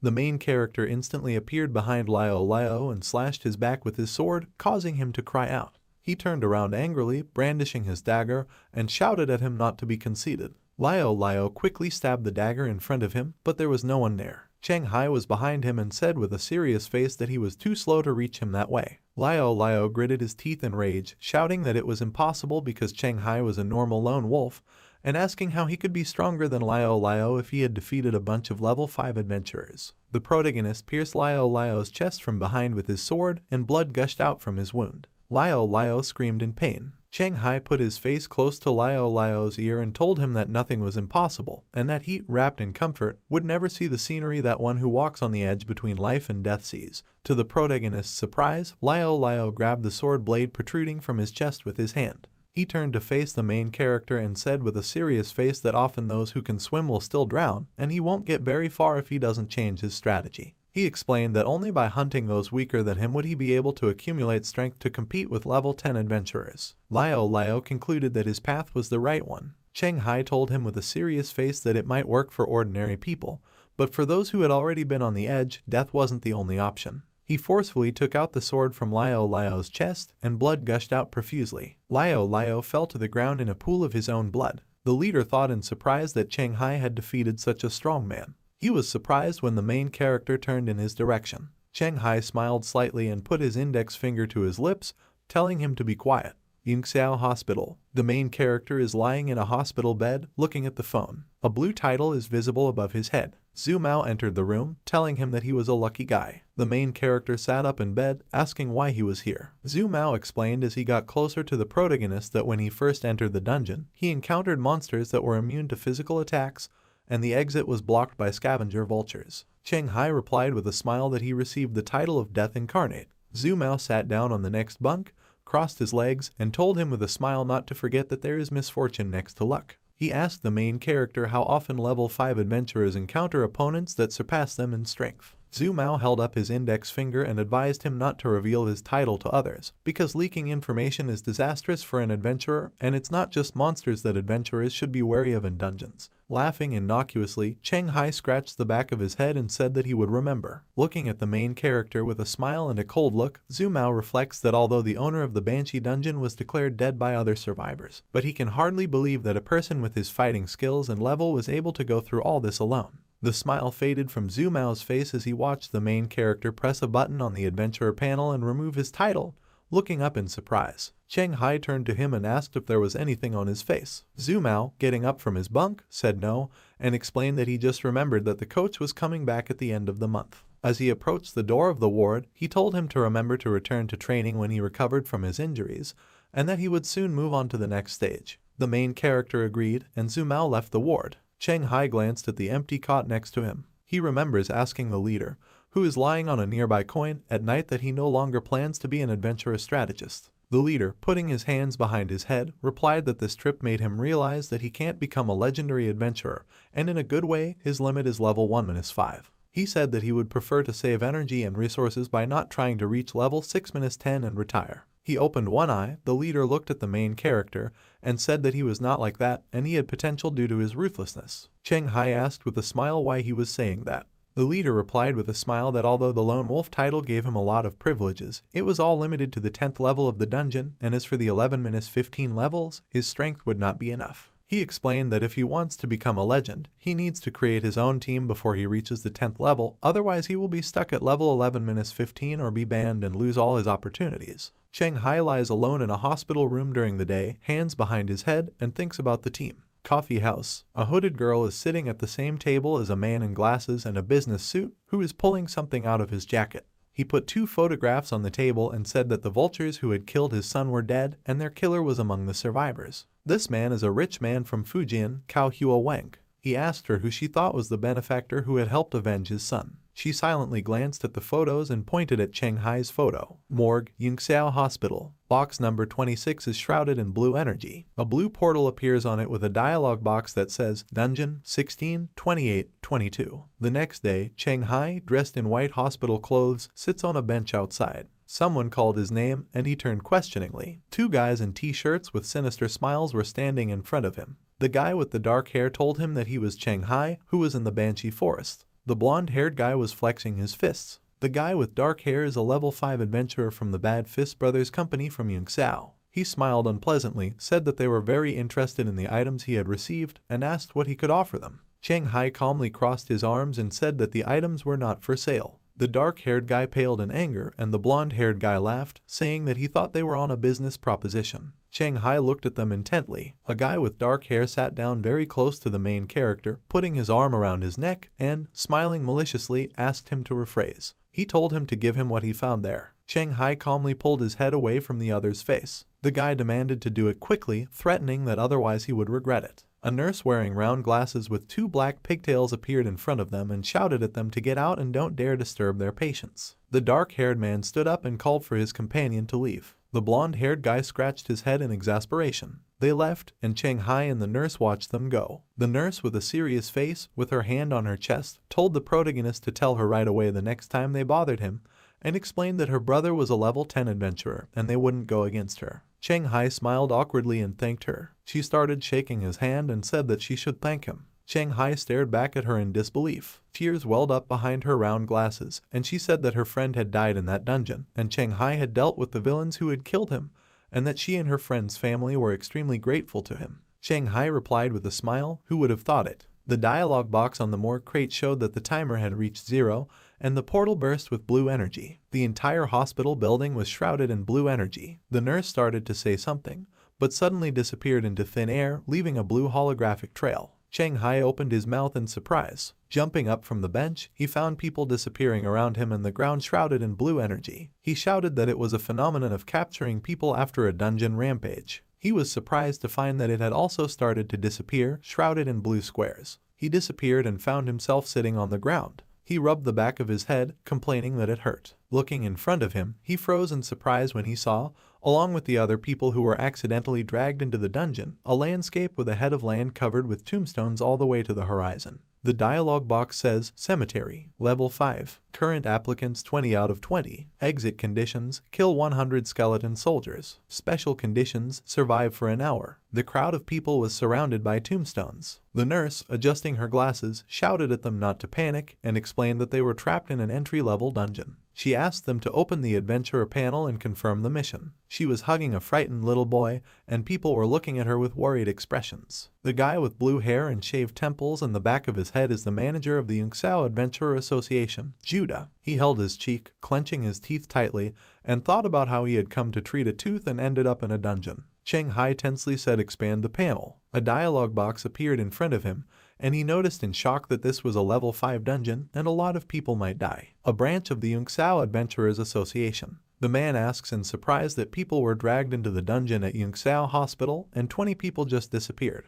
This is Shang Lai, the hiring manager of the Yunxiao Adventurer Association, a level 9 adventurer. He is dressed in a business suit with a red tie and has short black hair. He asks in surprise, saying on the phone that Judah is also with them. A crowd of people surrounds the hospital building, covered with police tapes. Shang Lai enters the hospital grounds with a man and a woman in business suits. He asks a man in a brown suit with a paper in his hand what's going on. He replies that there are 17 civilians and 3 adventurers on the missing persons list. He said that they had found the entrance to the dungeon, and said, but Shang Lai tensely asked him what he meant. People in the dungeon discuss what their missions are by looking at the adventurers' panels. They agreed that they all had the same mission to kill 10 skeletons and hold out for an hour. Bad Fist Brothers is also here. The guy with the blonde hair, addressing the guy with the dark hair, says that the difficulty of their mission is different from the others and notes that Cheng Hai was also drawn here. He replied that it was logical, explaining that the difficulty of the mission is based on the strength of the adventurer. He gave Cheng Hai a cold look and said that he needed to find him after they dealt with everything else,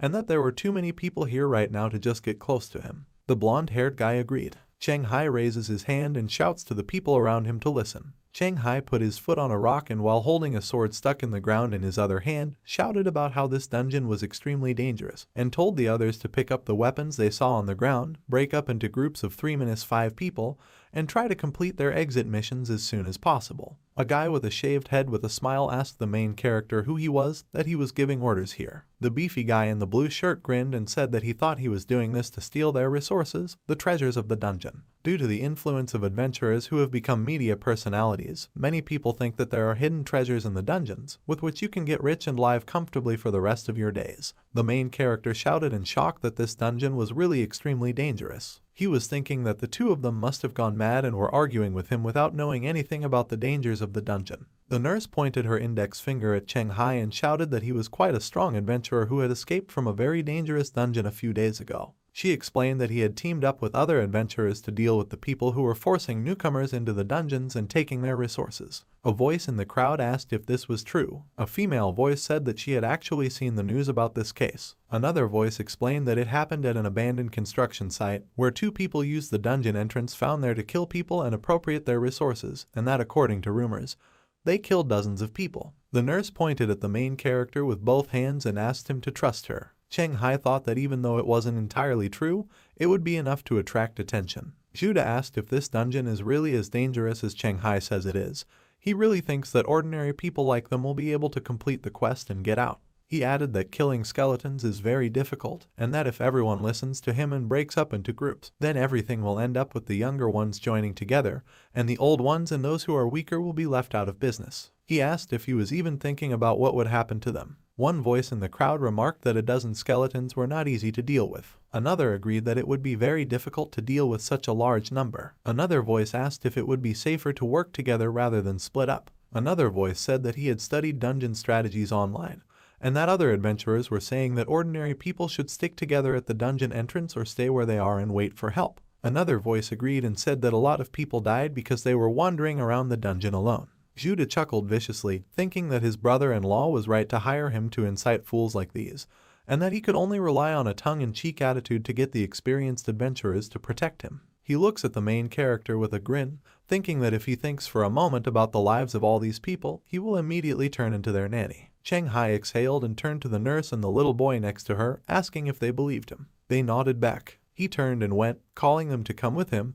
and said that he could let them pass the mission. The nurse agreed and ran after him, holding the little boy's hand. Judah furiously asked who allowed him to leave. The main character stopped without turning back. Judah, with a smug smile, loudly said that as the only adventurer present with experience in such dungeons, he should stay and protect them. People shouted to him that with great power comes great responsibility, and that he must fulfill their missions as well. Cheng Hai calmly replied that he wasn't officially an adventurer, so he didn't have any responsibility for their safety. The nurse and Judah were surprised. Judah looked at him questioningly, tensing up. The main character turned to him with a threatening face, his eyes burning red, and said that there was no need to appeal to his moral principles, and that he would break his leg without hesitation and leave him here to fight for his life. Judah fell to the ground in shock. People shouted after Cheng Hai, and the nurse with the little boy left, asking why he was acting like this.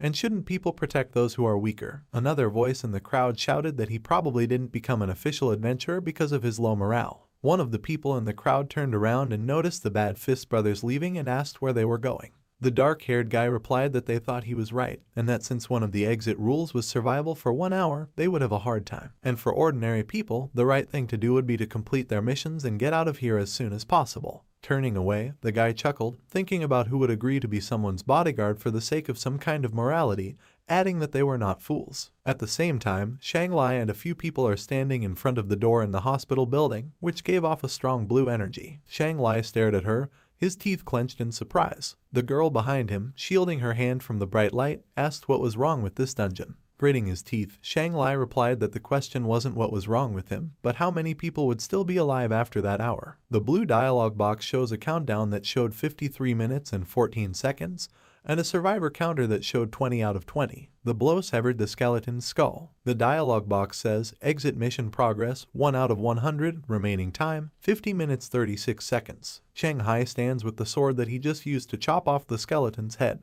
Behind him is a nurse with a baby. He handed her the sword and told her to just repeat after him. He explained that she needed to use this sword to cut open the skeleton's neck when it started crawling out of the grave. The nurse opened her mouth in surprise and took the sword from his hand. She asked, "And you?" She was surprised to find 3 skeletons crawling out of the ground. Shanghai looked at them calmly. He opened the adventurer's panel, and an axe appeared in his hand. He said he'd look into it. The light guy from Bad Fist Brothers, grinning, smashed the skeleton with a punch. The dark-haired boy yawned, covering his mouth with his hand, while his companion happily beat up the skeletons. With an expressionless face, he told the blonde-haired guy to remember to switch with him when he was done with this game. He agreed. Shanghai cut the skeleton in half with an axe strike along its spine. Around the main character, there were piles of skeletal bones on the ground. Shanghai wiped the sweat from his forehead with his hand, and a purple dialogue box with the title Undead Slayer can be seen above his head. Title effect, Charisma -2, Damage +2. He thought about how the skeletons had stopped appearing, and it didn't seem like there were an infinite number of them in this cemetery. The good news is that the pressure on novice adventurers at this location is not so great. The bad news is that adventurers with experience have a much harder task. Shanghai turned to the nurse and the boy, who were holding swords in their hands, and said that they had destroyed all the skeletons, and that they could move on. The nurse agreed. People are fighting with skeletons around Jowda, who was just standing there with a sword. Looking around tensely, he shouted for the wounded to retreat, while the others split up into pairs and take turns killing the skeletons crawling out of the ground. He added that they had only 40 minutes to hold out and they would be free. The crowd agreed. 10 minutes later, the ground of the cemetery is littered with the bones of fallen skeletons. A guy in a white t-shirt, holding a sword in his hand, stretches his arms and says that, fortunately, the job of an adventurer was not as difficult as he thought. The guy in the purple shirt scratched his head and said that these skeletons weren't as scary as that guy said. Chowda gritted his teeth in anger as he cursed at these 2 guys, thinking that just because these skeletons were weak didn't mean that the difficulty of the dungeon was low. On the contrary, if the skeletons weren't strong enough, it was an indicator that there was someone more terrifying in the dungeon that could increase the difficulty of the dungeon. Dungeon level up to the highest entry level value, level 5. Looking at the adventurer's panel dialogue, he thought that the resources were far less than he had expected, even though he had managed to persuade the adventurers to help. Or rather, he had used the old men and the weaker ones to force the adventurers to help. He had only killed 4 skeletons out of the 10 required. He started chewing on his thumbnail nervously and thought that it was fine if he could finish 10 minutes before the end of time. But if not, there would definitely be more skeletons here, and he had to find a way to kill the remaining 6 skeletons as soon as possible. The dialogue box shows that there are 35 minutes and 43 seconds left. The main character took out the axe point from the skeleton's skull. After exhaling and placing the axe on his shoulder, Shanghai asked the nurse if their missions were completed. The boy, smiling happily, answered in the affirmative. He glanced at the nurse and asked her how much she had left. She opened her mouth nervously and, awkwardly touching her index finger to her cheek and smiling, replied that it was 8. He assumed that she had been helping the boy all along. Putting his hand in his pocket, he told the boy to come back while they continued cleaning up the skeletons. He offered to meet them outside when they were done. The boy agreed. Blue energy radiated from behind the double hospital doors. Shanghai shouted that in 10 years, no one had been able to pass this dungeon on their own. He gritted his teeth and said that the dungeon was very large, as well as the number of people who were drawn there, and that almost everyone there was a novice. The girl next to him was looking at him in surprise. She worriedly asked where such an abnormal dungeon came from, and shouldn't the difficulty be related to the strength and experience of adventurers? Shanghai stiffly replied that it was all about one mechanism of this dungeon, the grave of an experienced fighter. He explained that the mission difficulty for newbies is only 1/10 that of experienced adventurers, and when newbies complete their tasks and exit the dungeon boss appears, whose strength greatly exceeds the limit that adventurers can handle, and opens a hunt for them, killing most of the experienced adventurers. A large man with long blonde hair is standing in a dark armor with spikes. Shanghai thought that the essence of this dungeon was that once the first contestant left the dungeon, a real race for survival would begin. The boy confirms in the dialogue box that he wants to leave the dungeon. He waved to the main character and the nurse and said goodbye to them. They returned the greeting with a smile. The boy disappeared, leaving a trail of blue squares. Shanghai turned to the nurse and said that he would kill a couple of skeletons for her and said that they would meet outside once they completed her mission. The nurse agreed. The portal in the hospital begins to glow, and those present notice that someone has completed a mission.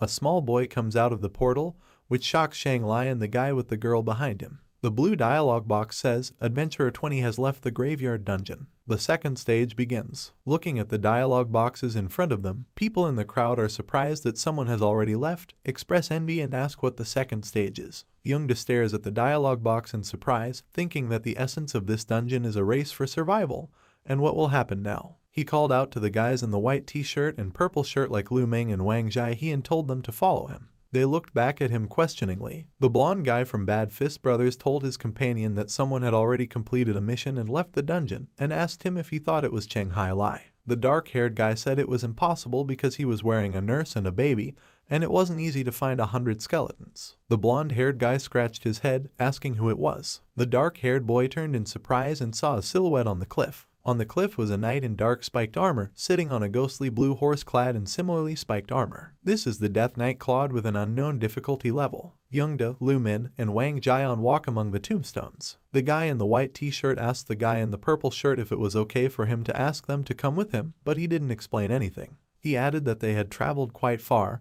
and if they met a large group of skeletons with the three of them, they would be in trouble. He replied that he probably had a reason, and pointed out that he had called them after seeing that the panel had changed. Turning to Youngda's side, he said that he was afraid that he knew more about what was going on in the dungeon than they did. They found that Youngda had stopped walking. In front of him, a crowd of skeletons crawls out of the ground. Weapons appeared in their hands, and Youngda told them to get ready. A voice in the crowd asks about the fact that the three of them never returned, and another tells him that he doesn't care about them. Another voice said that they shouldn't have refused that adventurer's help. Another said that if he hadn't left, many of them would have already made it out. A hoof stamped in front of the crowd, and they turned at the sound. The guy with the shaved head was horrified to see the severed heads of the Bad Fist Brothers. Their heads hung from the belt of Claude, who was sitting on his horse. At the same time, Wang Jiahe stands in a rage, blood gushing out from his severed arm. He curses Juda and Lu Ming, asks what they are doing. Juda and Lu Ming run away while a crowd of skeletons surround Wang Jian. Juda asked Lu Ming how much time he had left as he ran. He opened the adventurer's panel and answered. 3. Juda said that just a little more and they needed to find a smaller skeleton group, and then they would be fine.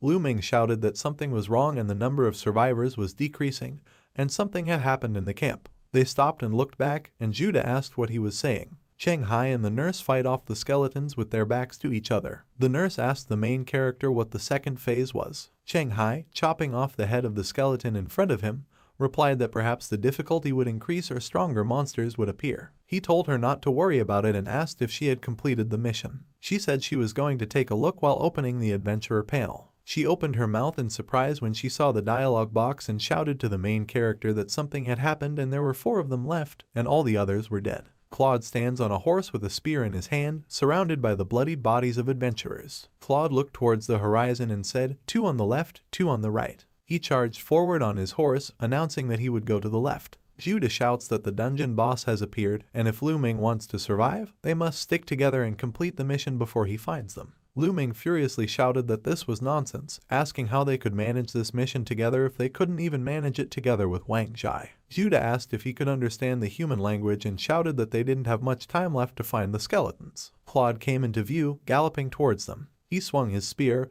and they saw him coming. Claude announced that he was now going to move to the right. Juda looked at the spear in fear and begged his mother for help. Claude chopped off its head with a single swipe of his spear. Shanghai puts on a suit of armor while sitting on the ground and asks the nurse if she's finished. Almost, she noted. The sword severed the head of the skeleton lying on the ground. The nurse, leaning on the sword with her hand, wipes the sweat from her forehead. She turned to Shanghai, who was putting on steel gloves, and happily announced that she had completed the mission. The main character turned to her with a smile and told her to drop the sword and leave. His eyes tightened in surprise. Behind the nurse, who started to say something with a puzzled face, Claude swung his spear at her. Shanghai charged forward tensely, yelling at her to duck, a weapon appearing in his hand. Activated professional skill dance with death, strength +4, agility +4. The nurse looked around in surprise at the spear approaching her head. The main character managed to block Claude's blow with a green-bladed dagger before it reached the nurse. Claude stared at him in silence, his eyes completely red. Shanghai was surprised to see that his dagger was breaking.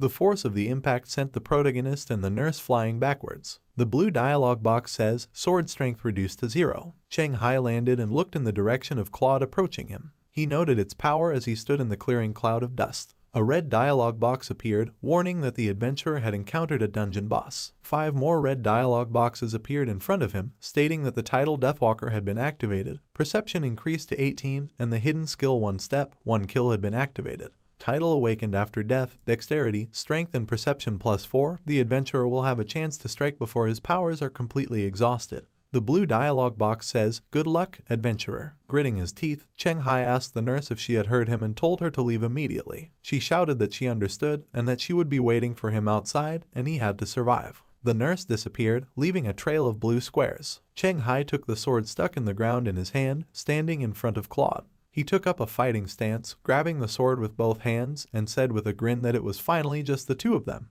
and that he didn't think he would let it down so easily. Claude was looking at him with an unwaveringly serious gaze. The dialogue box says, "Challenge level 5. Number of survivors 1 out of 18. Number of exited 2. Exit conditions: kill 100 skeleton soldiers 63 out of 100. Special conditions: survive for an hour 15 minutes and 7 seconds left." Shanghai, the girl and man who came with him, and the boy who came out of the dungeon saw a nurse coming out of the portal. The boy called out happily. The girl walked over to the nurse, putting her arm around her and helping her walk, and asked if there were any other survivors there. She said there was. Cheng Hai and Claude exchanged quick weapon strikes, blocking each other's attacks. Claude swung his spear from above, and the protagonist gritted his teeth, cursed and blocked the sword strike in front of his neck. Holding his sword with one hand on the hilt and the other on the blade, he gritted his teeth and thought that he couldn't go on like this, because he was no match for Claude in strength and speed, and even if he could predict Claude's next move, at this rate, he would soon collapse from exhaustion. Cheng Hai watched in disbelief as Claude moved his weapon away from his sword.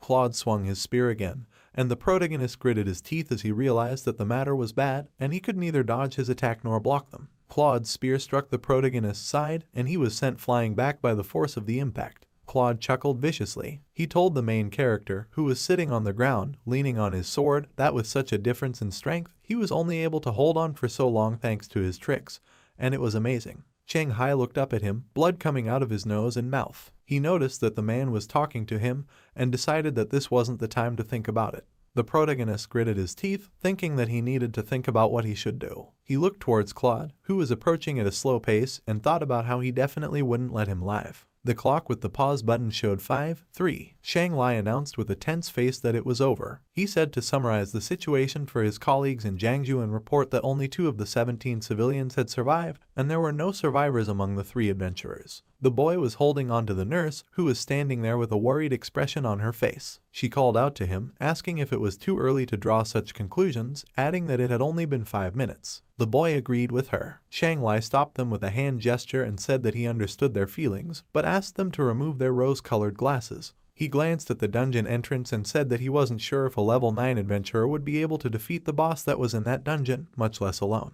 He explained that even if he was the best level 5 adventurer, he wouldn't be able to last that long, and that it had been 5 minutes since they got out and he still hadn't shown up. He asked them if they understood what it meant. They imagined Claude piercing the protagonist's body through with his spear. The nurse fell to her knees in shock. She held her head and said it was their fault, because if they hadn't slowed him down, he would have gotten out of there alive long ago. The boy looked at her with concern. Shanghai looked at them with dislike, thinking that it was their fault, because if Shanghai didn't help them, Judah would most likely have left this dungeon forever. He gritted his teeth in anger and clicked his tongue. When he left, he said that he was going to smoke and gave the man and girl in suits a task to take care of these guys. The girl asked what they should do with the dungeon entrance while Shanghai took a cigarette out of the pack with his teeth. He turned to her with an evil look and replied that when such low-level entrances get out of control, they pull people in, and after everyone who is pulled in dies, the entrance will close for half an hour and then reappear in a random place. He explained that the association's internal training manual clearly spelled out what to do in such cases and told them to deal with the survivors,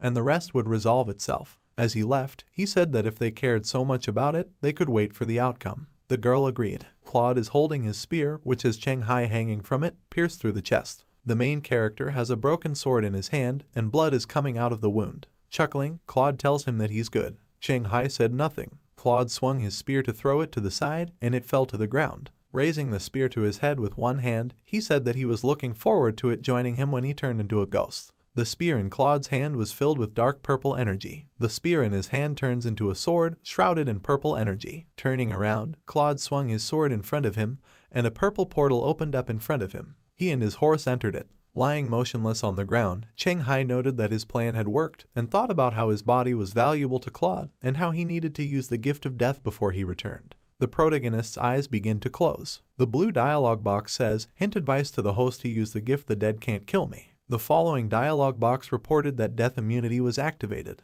The wound on Cheng Hai's chest closed up. He is lying on the ground, wrapped in a brilliant pink energy. A dungeon of unknown level, the kingdom of the Lord of Bones. A purple portal appears among the trees and dead trees, and Claude comes out with his horse. He tensed as he saw a dark purple blob of energy flying across the sky towards him. A blue-skinned man in black robes landed in front of him. A guy with white hair, pointy ears with cross-shaped earrings and stitches on his mouth scratched his head and asked Claude why he was here if he was sent to the cemetery. This legendary creature is a harbinger of the night, challenge level 16.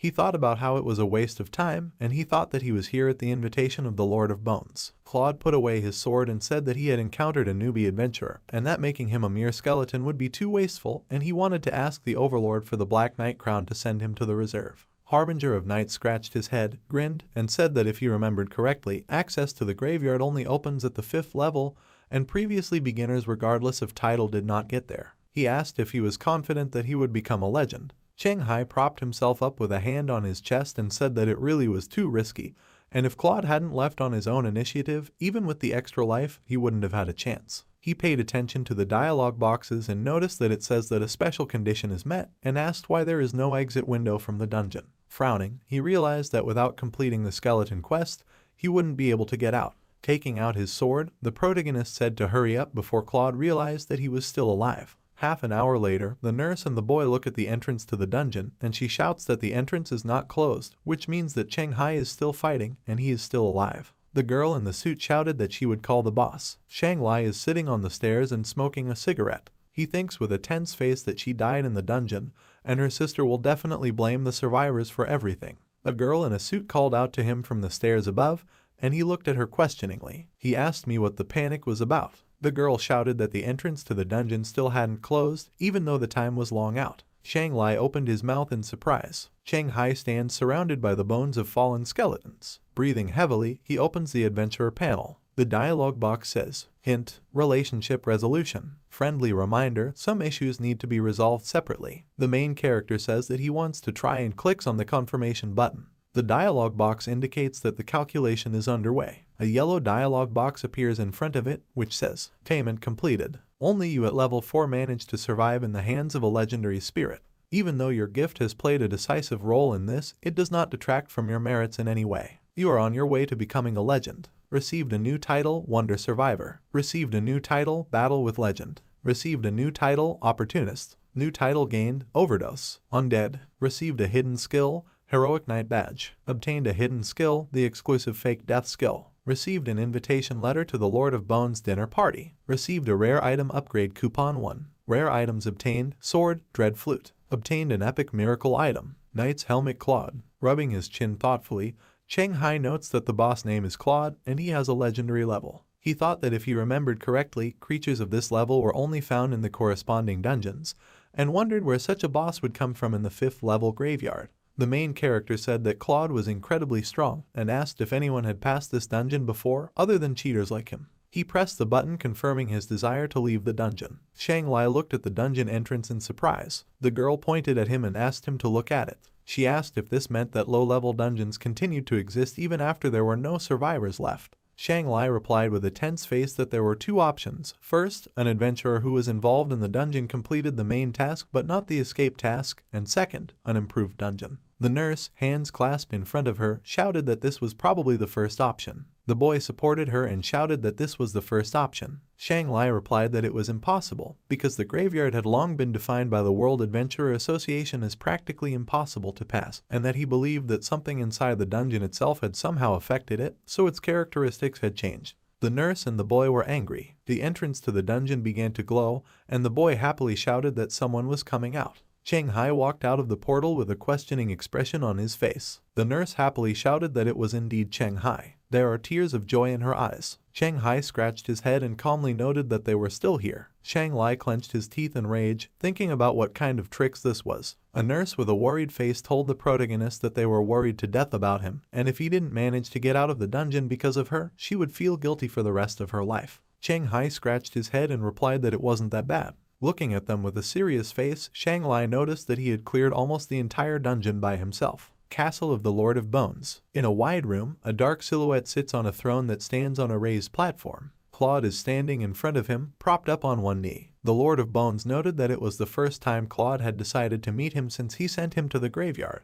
The Lord of the Rings turned out to be a skeleton with long white hair, clad in golden armor, a crown, and a red robe. His trial level is unknown, and his eyes glow red in their empty sockets. Meeting room. Shang Lai is sitting next to the association secretary in charge of recording the conversation between the dungeon supervisor and Chang Hai, who cleared the dungeon. Folding his hands in front of him, Shang Lai asks with a smile if Chang Hai knows that he was the first adventurer in the world to clear this dungeon. Chang Hai, who was wearing his usual black t-shirt and glasses, pointed at himself with an awkward smile and asked if he was the person in question. Flipping through the papers, Shang Lai replies that everything is correct, and although the level of the dungeon is not very high, this location is very well known in the circle of adventurers. He said that Chang Hai's achievement surely attracted big finances and an influx of people. Grinning, he added that the government would be interested. Smiling awkwardly and rubbing his cheek with his index finger, Chang Hai clarified that he should apply now. After slamming a stack of papers on the table, Shang Lai replied in the affirmative and said that Chang Hai's performance in the cemetery and Banshee Forest proved that he definitely had potential, and there were no more than 10 such talented newcomers in Fujian province. Shang Lai grinned ominously and said that he, as the person in charge, couldn't let him go. Chang Hai's face twisted nervously. The boy and the nurse are waiting in the hallway. The boy asks, sitting on the floor, why Chang Hai hasn't come out yet, and suggested that they want to deprive him of the reward for completing the dungeon. The nurse looked surprised, jumping to his feet, but asking why then, Shang Lai asked Chang Hai to talk to him alone. The nurse rubbed her chin, looking up, and said it was unlikely. Shang Lai furiously replied that he wasn't that kind of person, and the boy turned around in surprise. Shang Lai put his hand on his belt and raised an eyebrow as he said that he didn't need any loot from the level 5 dungeon. Behind him, Chang Hai smiled awkwardly as he scratched the back of his head. Folding his arms and covering one eye, the boy replied that even if Shang Lai didn't need him, it didn't mean that his relatives didn't need him. Shang Lai gritted his teeth in anger. Chang Hai ruffled the boy's hair and smilingly told him not to talk nonsense and explained that they were delayed because they were discussing him joining the Adventurers Association. The boy frowned and asked him if he really wanted to work for the state. Chang Hai smiled awkwardly and rubbed his cheek with his index finger, suggesting that he had a problem with it. The boy replied that he just thought that a strong man like Chang Hai could provide for himself, and there was no need for him to obey the rules of the association like Wang Zijian. Shang Lai asked who Wang Zijian was. The boy replied irritably that it was the hero of an immortal adventurer, and asked how the latter, being an adventurer, could not know about it. Shang Lai furiously asked what the connection was between who he was in this book. The protagonist awkwardly considered whether he should tell them that he was the author of this book. Burger joint. The main character, a boy and a nurse, are sitting at a table with trays of food. The boy jumps up, asks Chang Hai if he is really the author of The Immortal Adventurer, and shouts that it can't be. Chang Hai smiled smugly and adjusted his glasses, saying that if he didn't believe him, he could show him the original manuscript of Immortal Adventurer too. The boy asked, "Really?" Chang Hai turned his attention to the nurse, who was looking down with a face like she was about to cry. He asked her what had happened. She awkwardly asked if it was possible for him not to join the association. Chang Hai wondered why. She replied worriedly that she once overheard her brother talking to his friends, and it seems that most of the people who joined the association later regretted their decision. Chang Hai asked if her brother had said why. She replied with an even more worried face that she hadn't spoken, but she remembered the expressions on their faces when they discussed it, and that joining the association was their biggest mistake. The main character paused for a moment. He smiled and said he would think about it, thanking her for her concern. The nurse replied that she should be the one to thank. The cup shattered on the floor. A red-haired woman in an expensive coat points her finger at Chang Lai and shouts at him that Chang Hai refused to help her brother, but Chang Lai decided to accept him anyway. Cursing at him, she asked him if he had forgotten exactly how he had managed to get this position. This woman is the daughter of the deceased legendary adventurer Zhu Chang and the wife of Chang Lai. He looked at her with a serious face. Holding a lit cigarette in his hand, he replied that he hadn't forgotten, and that he had invited him to join them for a reason. He explained that the dungeon he had cleared was special, and in a few days, his name would be known to everyone, and if he agreed to accept the offer of their competitors, it would complicate everything. He added that if he signed a contract with them, then she herself knows what will be waiting for him after reaching the 15th level. Enraged, the girl replied that it was too long, even if he had the potential, and that it didn't mean that he would be able to reach level 15 and become a legendary adventurer. Sitting up in his chair, Shang Lai replied that he understood.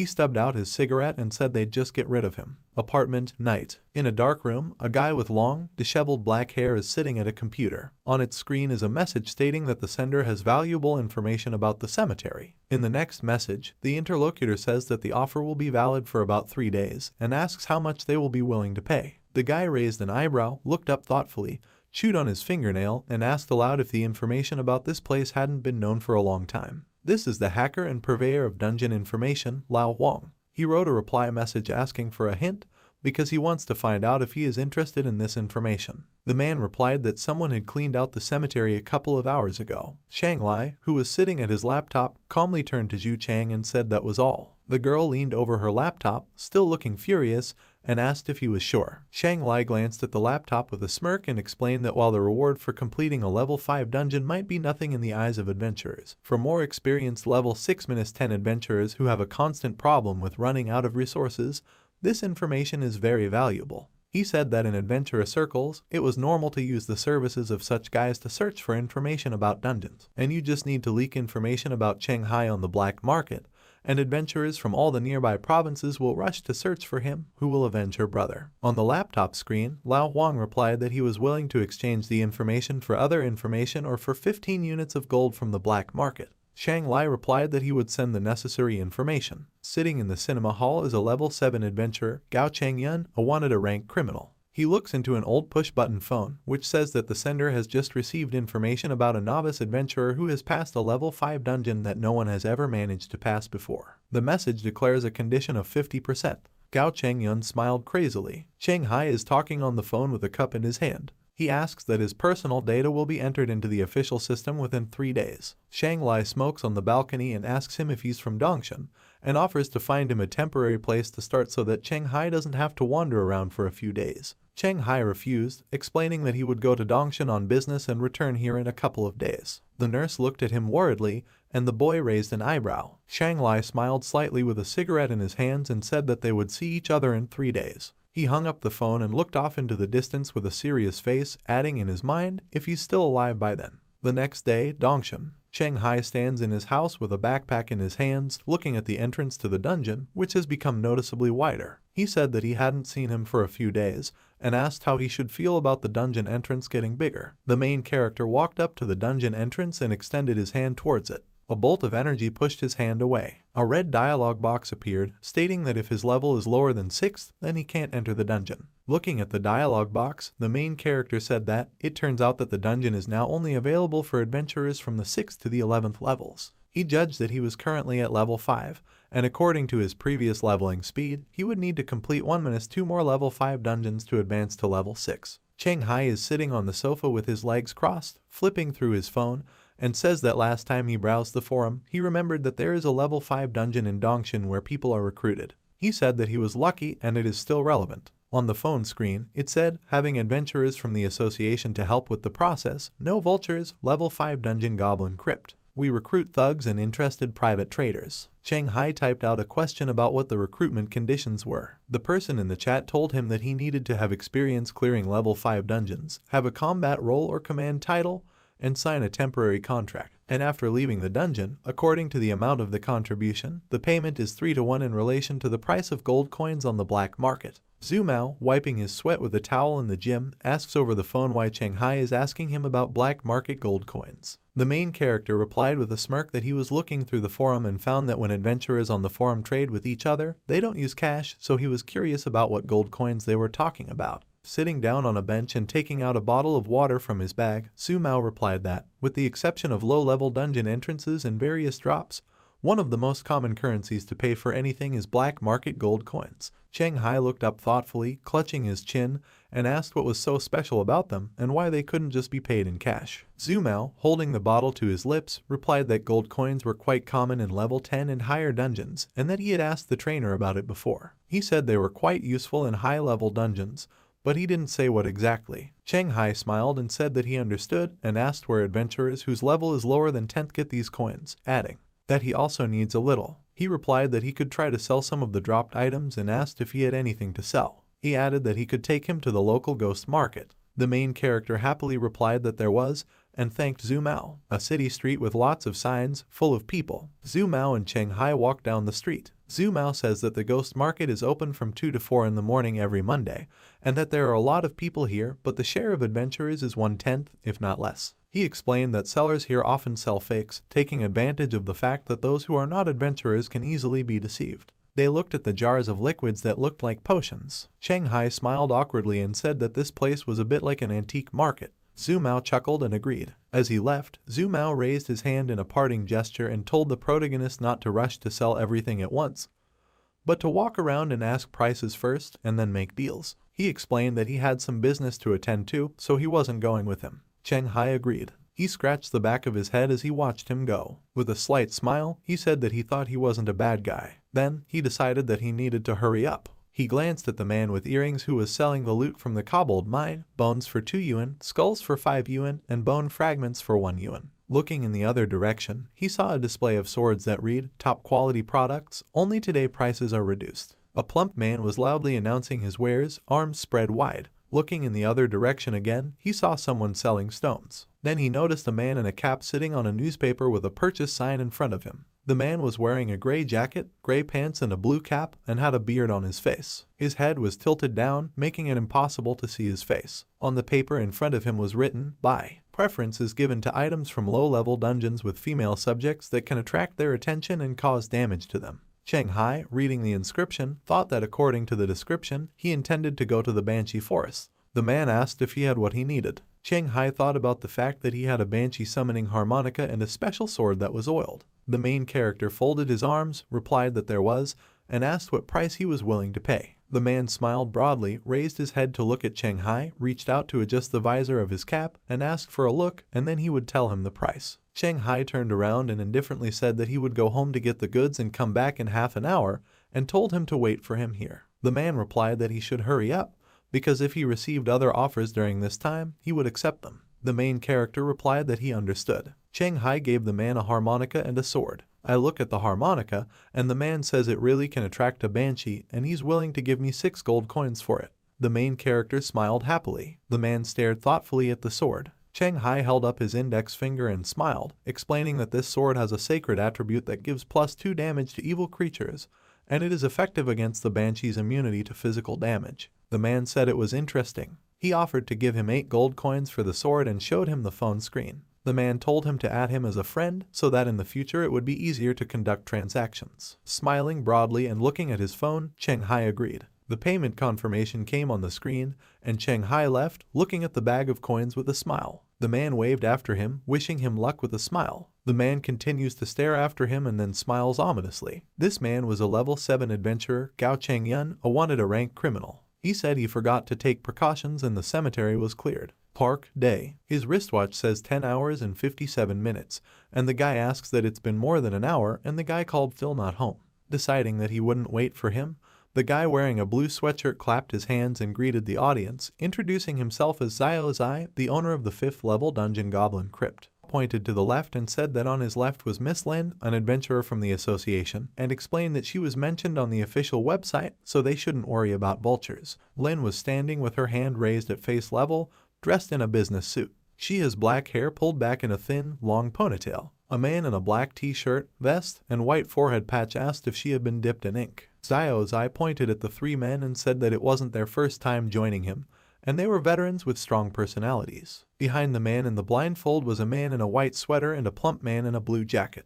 A plump man with graying hair and a well-groomed mustache, dressed in a gray suit with a red tie, waved with a big smile and greeted the audience. He introduced himself as Wang, the operator of Dongshan Real Estate. Xiao Zai pointed at him and said that he was the sponsor of their operation, and that he was just an ordinary person. Then he pointed at Shanghai, who was smiling awkwardly and raising his hand in greeting, and a girl in a pink sweatshirt that covered the lower part of her face with a collar, with black straight hair, who was looking at her phone without paying attention to what was happening around her. He introduced them as new friends, a writer from Dongshan, and today I'm also lazy. Xiao Zai explained that their level is higher than the 3rd, and they are highly qualified. Still smiling, Shanghai strained his eyes in exasperation, thinking about why dungeon owners like to meet in the park so much and how it drives him crazy. Xiao Zai ran to the car and called for them to follow him with his hand, saying that since they had all familiarized themselves, they should follow him to the entrance of the Goblin Crypt dungeon. They followed him, and he said that the road was not close and offered to get water and something to eat. Gao Cheng-yun, who turned out to be the person with the nickname Four Seas to Home, was looking out from behind a tree with a crazy smile, saying that he knew that Cheng Hai only sold items, but did not buy anything else and decided to use them to buy a ticket to a low-level dungeon. The car is coming down the road. Adventurers are walking through the forest. Wang asked Xiao Zai, wiping away the sweat on his face, how far they still had to go. Xiao Zai smiled, scratching his head, and replied that it wouldn't be long and the entrance was right ahead. The blindfolded man asked Xiao Zai how he found this entrance, noting that it was quite far away. Xiao Zai replied that it wasn't found by him, but by a local fool who sold it to him. The man asked if there were any fools these days who would trade the entrance to a dungeon for money instead of clearing it out. Lin glanced at the man in the blindfold. Behind them are Cheng Hai and the girl in the pink sweatshirt who was looking at the main character. Xiao Zai explained that since the crypt is really quite a difficult location for beginners, and the guy who discovered the entrance was the only survivor of those who tried to clear it, and since there are adventurers, it's much easier to just sell this entrance instead of using it yourself with no experience. He said that part of the money from the deal was given to the families of his fallen comrades, and suggested that this was reasonable. The man in the blindfold rubbed his chin thoughtfully and said that it was reasonable, but he didn't think that the guy really just sold him this dungeon. The men in the white sweater and blue jacket nodded their heads in silence. Xiao Zai furiously turned to the blindfolded man and asked that he still doubted him even though it wasn't the first time they had cooperated. Lin noticed the green entrance to the dungeon and announced that they were here. She opened the book signed as a dungeon guide and looked at the entrance to the dungeon, saying that the shape, color, and size of this entrance completely matched the entrance to a level 5 forest or crypt. She closed the book. She told the adventurers that they could enter after they assessed the risks. The blindfolded man happily shook his fist in the air. Xiao Zai said that he would personally vouch for everything.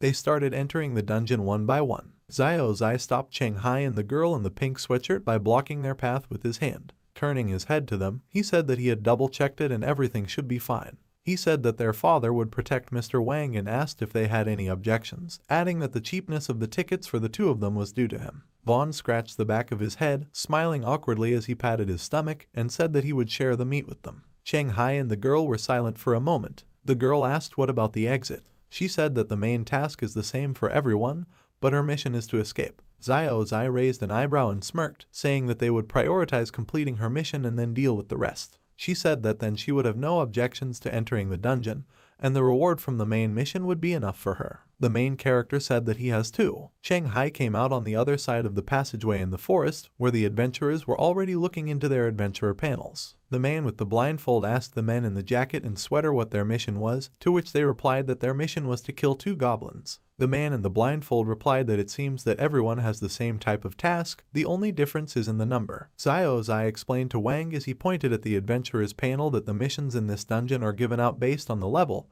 and in short, the main mission is to find the goblin crypt. He explained that adventurers of 2-3 levels should discover it, and 4-5 levels to kill a certain number of goblins. Van replied that he understood, and added, looking at the girl in the pink sweatshirt who gave him a questioning look in return, that it wasn't surprising that his missions were different from hers. Xiao Zai clapped his hands and asked everyone to listen. He smilingly told them that since the newbies would be protecting Mr. Wang when they encountered the goblins, let them complete their missions first. Lin and the men from the blindfolded man's company agreed, and Xiao Zai announced that they could move out. Cheng Hai stared at the adventurers panel in surprise. The dialogue box says, Challenge Fight Goblin Warriors. Exit conditions, participate in killing Goblin Warriors. 2 hours later, the goblin's foot crushes the stone, purple blood spurting from its mouth. A man in a blindfold pressing a goblin into a rock asked the protagonist if he wanted to. Cheng Hai smiled awkwardly and declined. A man in a white sweater was sitting on a goblin, and a man in a jacket was smoking standing up.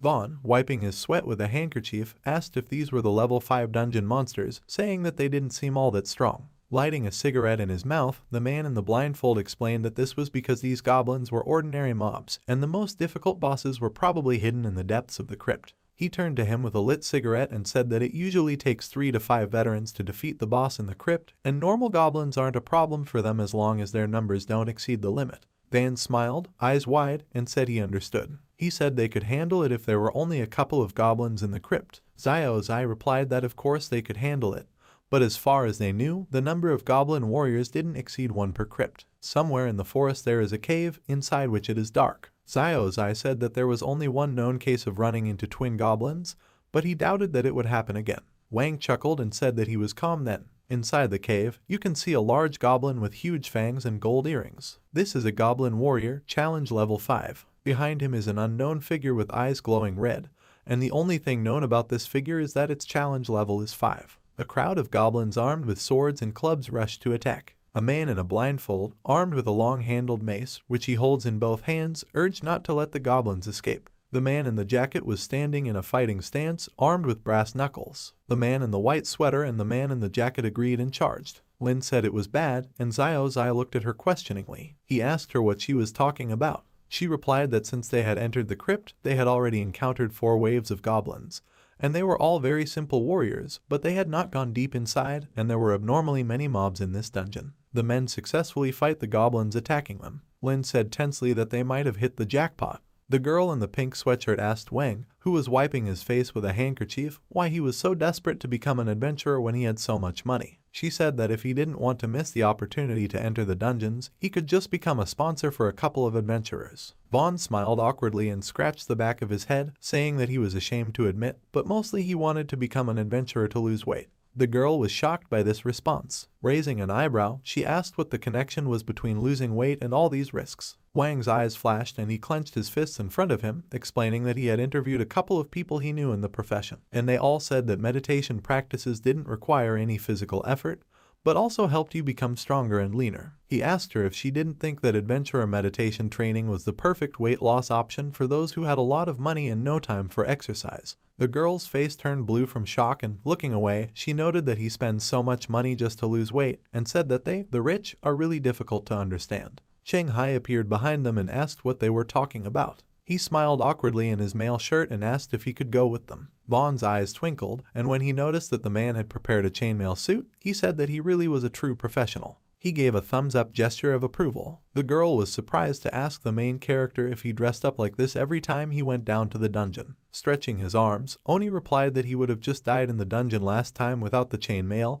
and he didn't understand why she wasn't wearing armor. She said nothing. The impact of the weapon drew blood from the goblin's wound on the ground. Wiping the sweat from his brow, the man in the blindfold announced that they were done. There were many goblin corpses in front of them. He turned to Lin and Xiao Zai and said that it was time to change, and the next wave of goblins would be upon them. Xiao Zai smiled as he flexed his fists and said that it was their turn now. Cheng Hai asked in shock about the scoring mechanism. The girl looked down at him and asked if he didn't know that the less power he used in the dungeon, the more points he would get for completing the task. He stared back intently, wondering if that was true. With a disappointed hand on her face, she said that it wasn't surprising that he didn't need to kill small mobs this time, since he was clearing a dungeon in full armor back then. She said that she was afraid that his ranks, equipment, and skills weren't enough, and considering that most of what he had was basic level, he was no better than a beginner. Smiling nervously, Cheng Hai tried to say something, but the girl ignored him. Turning to him, she said that it was sad and that she knew it wasn't worth expecting much,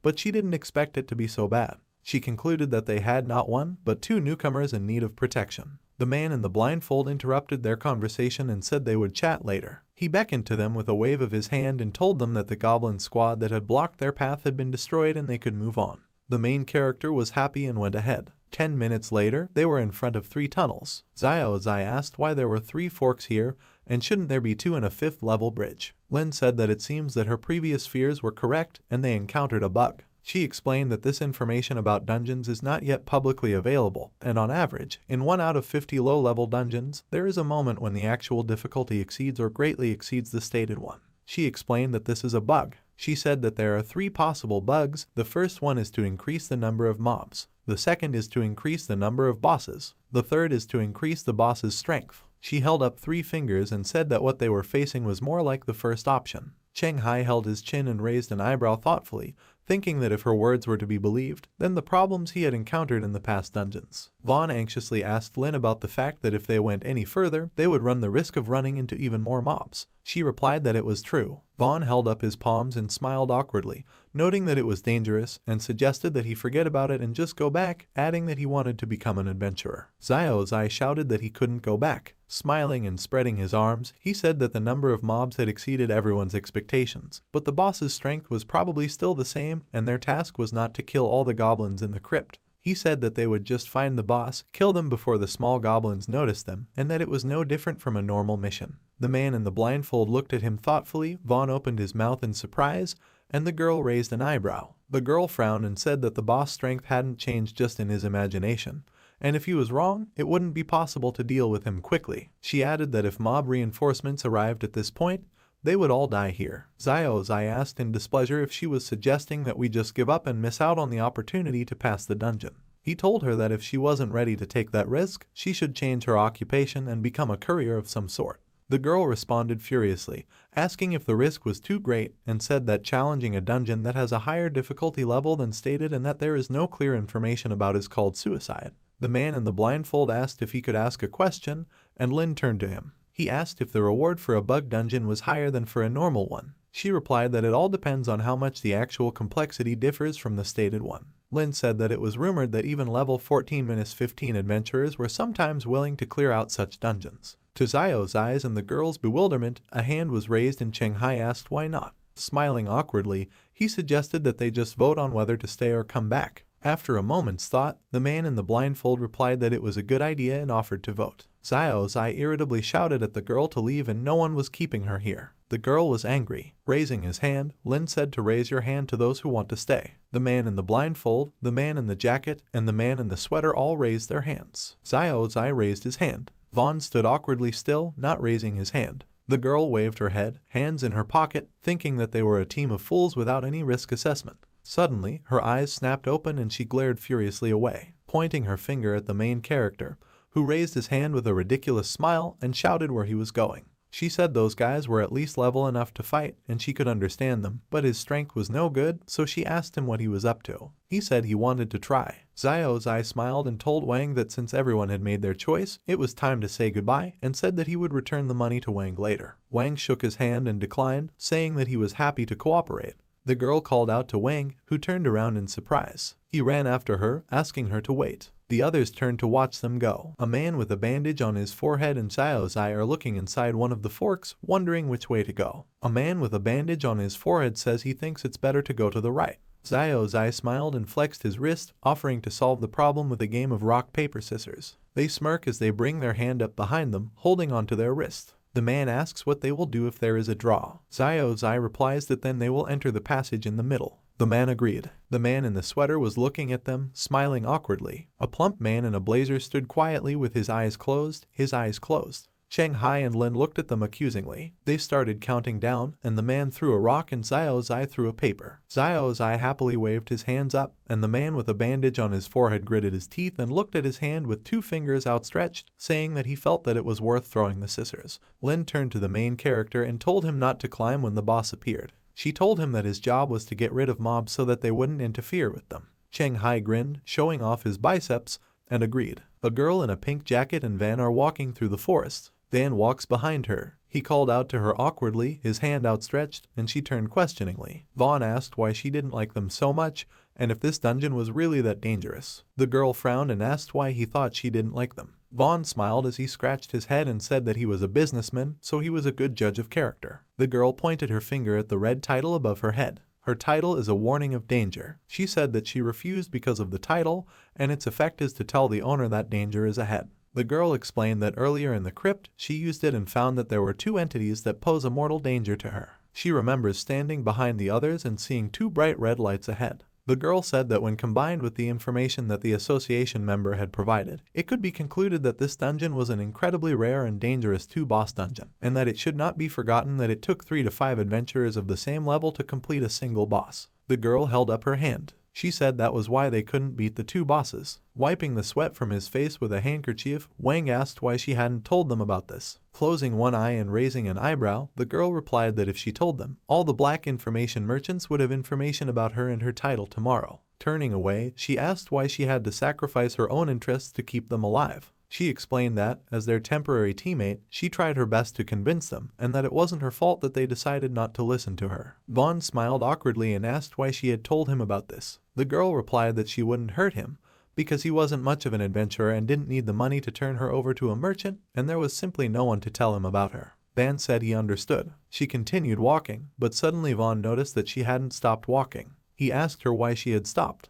The girl stared straight ahead with horror in her eyes. Looking at the green exit of the dungeon, she said that it was impossible to go any further because there were much worse dangers lurking outside. Gao Chengyun's sinister silhouette stands in the darkness, waiting for the adventurers on the other side of the portal. While wielding the tonfa, Xiao Zai blocks the goblin's sword strike above his head and stabs it in the stomach. Xiao Zai is surrounded by a small purple energy that looks like smoke. Lin holds out a glowing yellow hand with a glowing bracelet on its wrist towards Xiao Zai, who is fighting 6 goblins. She closed her eyes, concentrating. The man with the bandage on his forehead and the main character looked at her in surprise. Lin's eyes snapped open. A spiral of fire came out of her hand. She announced, "Second order magic practice fire stream." The torrents of flame burned the goblins, who were helplessly raising their hands in the air. Xiao Zai turned around in surprise. As he stared at his hands, surrounded by purple energy, he noticed that the elemental armor Lin had given him was just for this purpose. Gritting his teeth in surprise as he looked at Lin, the man with the patch on his forehead thought that as expected of an adventurer of the association. They were on the same level, but her skills, titles, and equipment were an order of magnitude higher,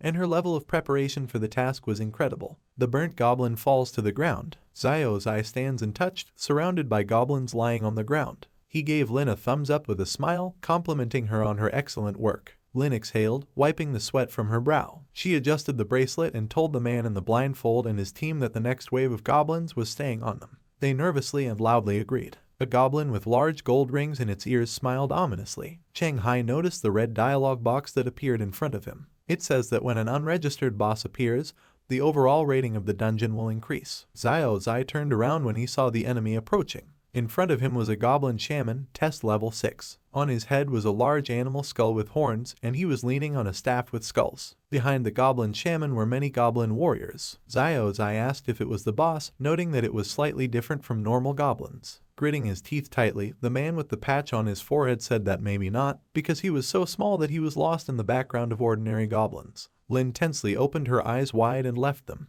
They shouted that it wasn't a goblin warrior, but a goblin shaman, and that they should be careful. The adventurers looked at the goblin shaman with their weapons drawn. The goblin shaman grinned. He pointed his staff forward, and the goblin warriors charged. Lin pointed her finger forward tensely and told them to quickly deal with him before the other mobs showed up. She explained that if they didn't finish quickly, they would be in danger. The man wearing a band on his forehead with a gun in his hand and Cheng Hai were both looking ahead intently. The main character agreed. To Lin's left, there was a thud in the cave wall, and a crack appeared in it. The main character turned around in surprise. There's an explosion in the wall, and a huge goblin steps out, swinging his sword at Lin. Lin gritted her teeth in surprise, thinking about when the goblin started using battle strategy. She covered her face with her hands against the huge sword that was coming at her. Lin is crouched on the ground, shivering, his head in his hands in fright. She opened her eyes in surprise and saw Cheng Hai blocking the huge goblin's strike with a dark purple-bladed sword. His teeth are clenched tightly, and above his head is the title Vanquished Death. The main character told her to run away,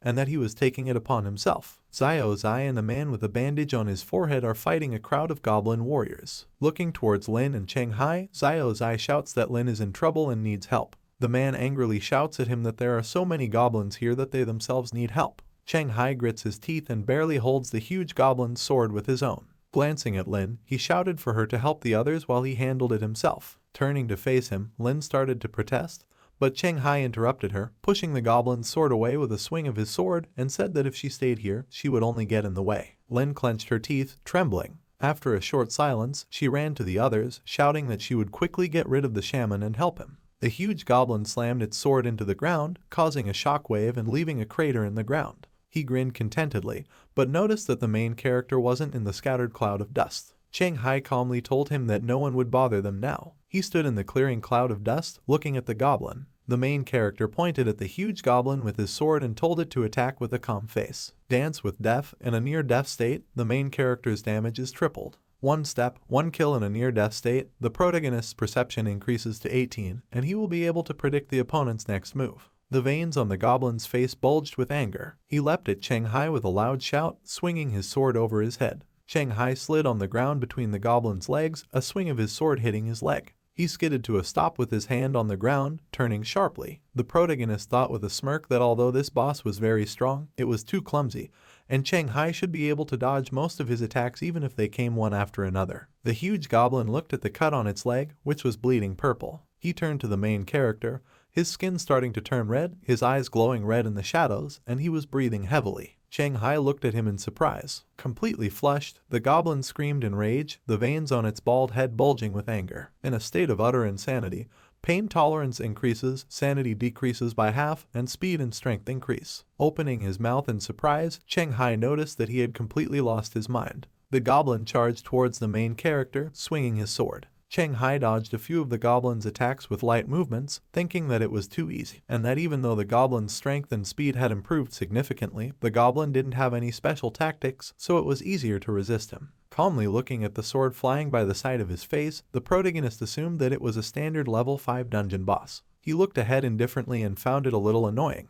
Chang Hai knocked the weapon out of the goblin's hands with a slash of his sword, and it sank into the ground behind him. The goblin gripped his wrist, which was shaking from the impact. Then he looked in surprise at the main character, who was standing in front of him in a fighting stance, holding a sword in one hand. Chang Hai told him with a grim expression that with his level, he didn't even deserve a warm-up session. Looking at Chang Hai's purple sword, the goblin was startled and turned green. Turning green, he started running away in fear with a terrified expression on his face. Raising one eyebrow and rubbing his neck with his hand, Chang Hai noted that he didn't even have the courage to fight to the end. Looking after the goblin who was running away through the hole in the wall from which he came, he decided to look at it from a different angle and said that now he wouldn't make false expectations about level 5 dungeons. At the same time, Xiao Zai, a man with a bandage on his forehead, and his companions are fighting a crowd of goblin warriors. Lin deflects purple projectiles from the goblin shaman's staff with fire projectiles from his hand. Brandishing his weapon, the man in the blindfold shouted tensely about how many goblins there were in this crypt and noted that they continued to advance and never ended.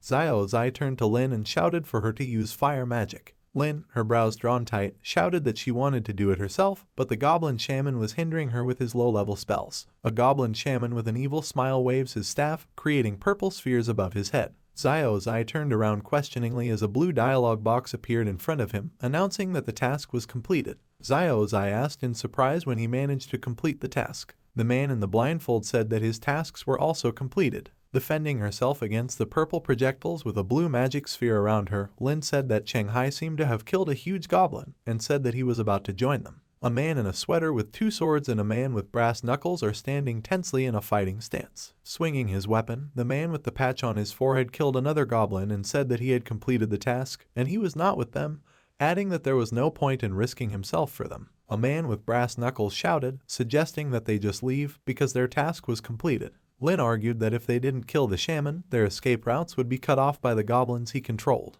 Her hand glowed purple. Xiao Zai shouted with a tense face that Lin was right and they could leave now. He urged everyone to hold on. The man with 2 swords shouted, easy to say. Behind the grinning goblin shaman, there was a sound in the cave wall. Turning around, the shaman noticed that the wall had exploded. The man with the bandage on his forehead looked surprised. Chang Hai jumped out of the wall. Lin called out that it was him. The goblin shaman clenched his teeth tightly, and Xiao Zai opened his mouth in surprise. Chang Hai chopped off the goblin shaman's head with a single swing of his sword and was behind him. The goblin shaman's body and head lie on the ground behind the main character. The goblins looked on in horror and ran away in fear. Chang Hai wipes the purple blood from his sword. The blindfolded man asked in shock how he managed to handle everything on his own in an abnormal dungeon with 2 bosses. Xiao Zai rubbed his cheek awkwardly with his finger. Shaking off the blood on his sword with a wave of his sword, Chang Hai began to speak. The adventurers looked at him in surprise. The main character smiled awkwardly, scratching his head, and asked them to keep his secret.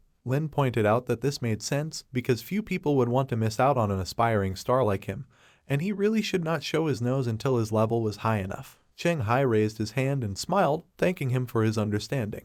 He looked into the distance in surprise. A girl in a pink sweatshirt and van emerged from the darkness of the cave. A little earlier, the girl in the pink jacket, looking at the green exit from the dungeon, said that you cannot go out because there is a much deadlier danger outside. Wang asked excitedly. The girl with a frightened face said that there are adventurers who are worse in level and danger for her than the 2 bosses in this dungeon, and that if you go out, they will be finished. Ban asked what they should do. She offered to find the others to convince them to get out together. Vaughn and the pink-shirted girl looked at the adventurers in surprise. The girl asked that they actually killed 2 bosses. The man in the jacket pointed with a smirk at Chang Hai, who was scratching his head with an awkward smile, and said that it could be said that Chang Hai had dealt with them himself without any help from them. She wondered how he did it because she was testing him with her skill, and he wasn't a threat to her. Lin asked to wait and crossed her arms in front of her, asking how she knew there were two bosses in the dungeon. She asked if they were just standing there and watching them fight from the sidelines all this time. The girl pointed her finger at the red title above her head and said that it wasn't, and they got to the exit before they met the boss. She said that she learned about it because of her title, explaining that it helps her better recognize any dangers that threaten her, including evil creatures, and so she learned that there are two bosses in this dungeon. Xiao Zai pointed at her with a displeased face and asked why, since she had such a useful skill, she didn't warn them. Frowning, the girl said that she hadn't warned them, but strongly advised them not to continue on their way. Cheng Hai asked her why she came back with a serious face. She replied that someone much stronger than these two was waiting for them at the exit, explaining that it was a high-level adventurer who was hostile,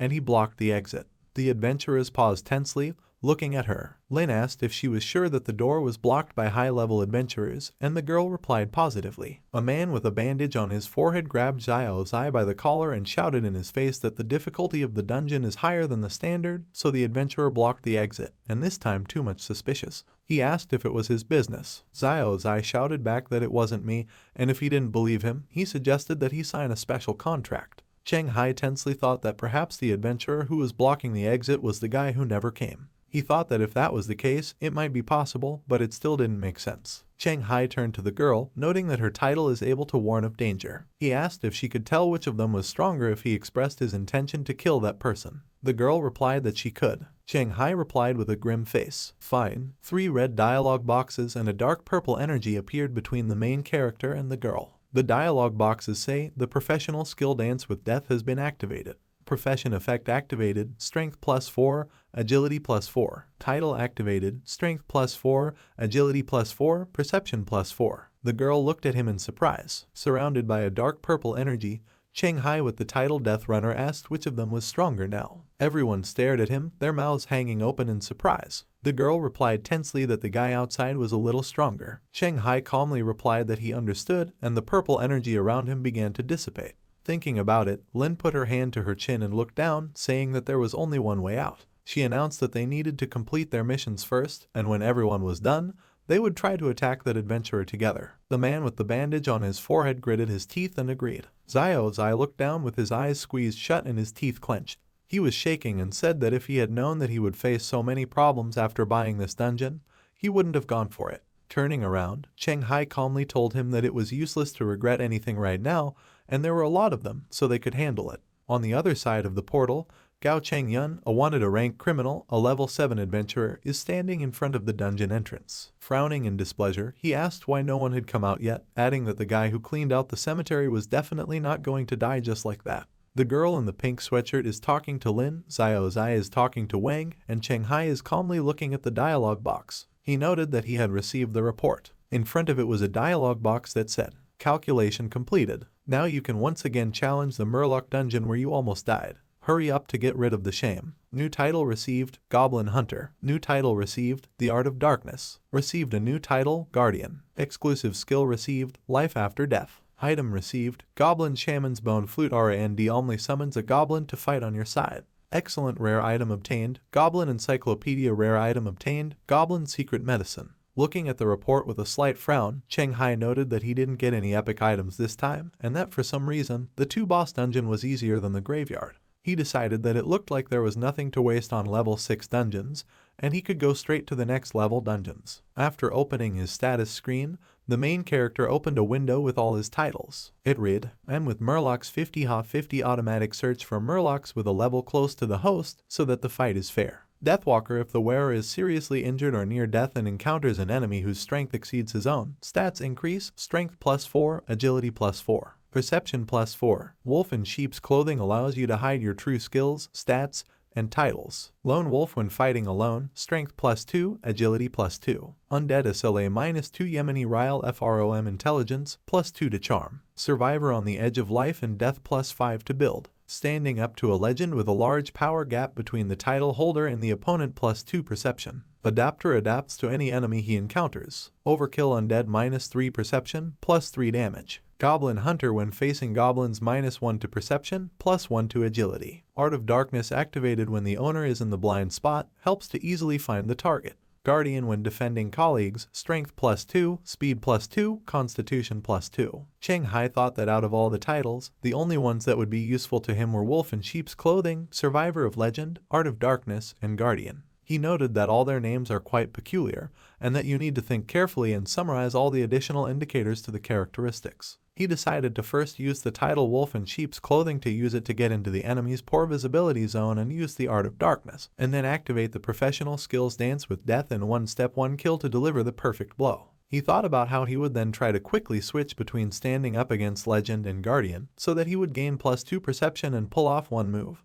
One kill with which he would be able to predict the opponent's next move, and as soon as he turned around to attack his comrade, he would change his title to Guardian, and then his chance to stand up against an opponent who is stronger than him will increase significantly, and the main thing is to think through everything correctly and implement it. Thinking hard, the protagonist thought that he was confident in his titles and tactics, but making a choice in the direction of one is quite risky. Looking intently at the adventurer's panel, he said that it was necessary to examine the items he had received for all the time and then make a final decision. The dialogue box listed the main character's professional skills. Dance with Death, increased damage when the wearer is on the verge of death. One step, one kill when the owner's life is in the balance. Perception increases to 18. The skill owner can predict the next move of the enemy. Pretend to be dead, stops breathing and heartbeat. Die to survive. The closer death is, the higher your agility and speed. Cheng Hai opened his eyes wide with excitement and smiled nervously, saying that the skill Die to Survive is quite good and improves agility and speed, and with the skill One Step, One Kill it will be able to attack the enemy's vital points.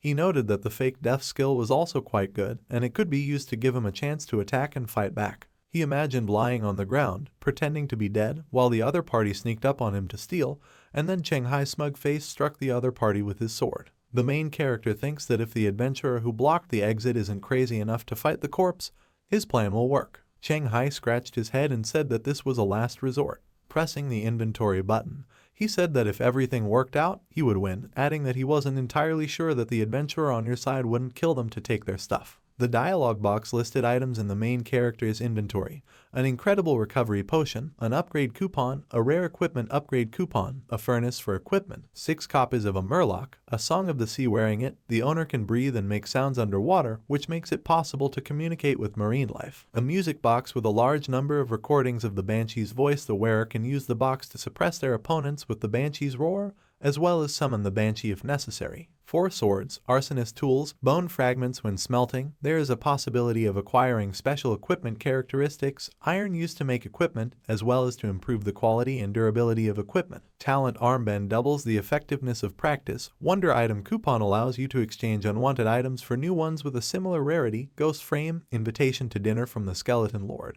Damage sword, flute of horror. Horror will answer the call of the one who uses the flute, but those who call it who are not enough strong often kills in the process. Adventurers below level 10 should be more careful. Legendary undead practice helps to gain additional combat experience and skill. Goblin bone flute summons goblins, can be used unlimited times. Goblin shaman banner. The standard bearer in the eyes of goblins is seen as a goblin shaman. Goblin clan heritage book keeps in itself important information about this race. Goblin potion. If consumed, there is a chance of acquiring additional courage and so on. Cheng Hai said that he really had some good things this time, and that the bone flute, the shaman's banner, and the legacy book could definitely be useful to him in the future. He added that the potion could also be very useful, and with the flute, he could get a goblin as a companion. The main character said that given that that guy might be 2 or 3 levels stronger than him, he should save the rare item upgrade coupons as well as the smelting coupons. A helmet with long metal horns appeared in his hand, Claude's legendary undead helmet. Cheng Hai recalled how the leader said that this item had the highest level among all the items that he had, and suggested that the best solution would be to use the coupons on it.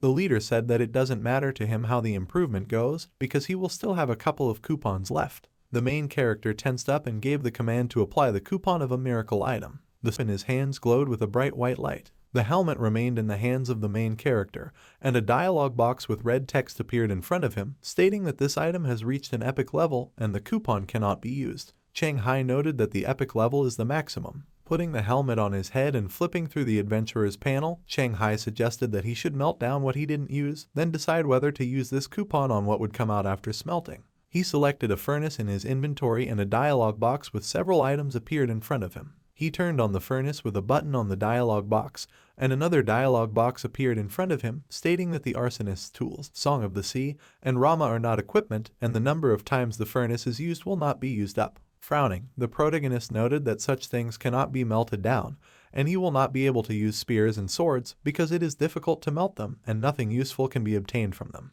Looking at the purple-bladed sword in his right hand, Cheng Hai said that this sword also couldn't be upgraded anymore even though it wasn't bad enough. The sword glowed with a white light and turned into a Black Knight's sword. When using this sword to kill an enemy that exceeds the wielder's strength, agility, and physical fitness are slightly improved. Looking at the sword, Cheng Hai said with a smile that it was a good sword. Looking at his chain mail, the main character grinned and said that once he decided on a helmet and weapon, you can use coupons on armor, and this is a great opportunity to replace the chain mail that he bought online. The dialogue box announced that the exchange was successful and that the equipment upgrade coupon had been used. Cheng Hai appeared to be wearing a large dark long armor. Looking at it, he said that this armor was lighter than the chainmail he used to wear. As Lin approached him, she asked if he was finished, and Xiao Zai looked at the protagonist in amazement. Cheng Hai replied that he was almost done and asked if they were ready. Lin replied that they would be ready to move out soon. Xiao Zai was enthusiastically looking at the main character's armor, shouting about how cool his equipment was and asking if he got it in this dungeon. Cheng Hai opened the adventurer's panel and asked him to wait while he picked up a companion. Xiao Zai raised his palms in shock and asked them not to ignore him. A bone flute that looked more like a horn appeared in the protagonist's hand. Cheng Hai raised it to his lips. He started blowing on it, and there was a loud sound. A small blue portal appeared in the wall, and a small goblin with long pointed ears and large round eyes emerged from it. The man with the patch on his forehead was disappointed to see that it was a goblin. He grabbed him by the head and lifted him off the ground, ignoring his protests. The man asked what use such a companion would be to him, adding that he had barely half a point of battle and was useless. Cheng Hai turned to him with a smirk, holding the goblin potion in his hand, and said that he wasn't finished yet. He tossed the open potion into the goblin's hands, who held out his hands in surprise. The goblin sniffed the green potion intently. Cheng Hai, holding the goblin shaman banner in his hand, told him to drink it. Goblin saw the main character as a goblin shaman and looked at him with an admiring glint in her eyes. The goblin obediently put his hand to his head and began to drink the potion. The man with the bandage on his forehead, still holding the goblin's head, looked at him with one eyebrow raised.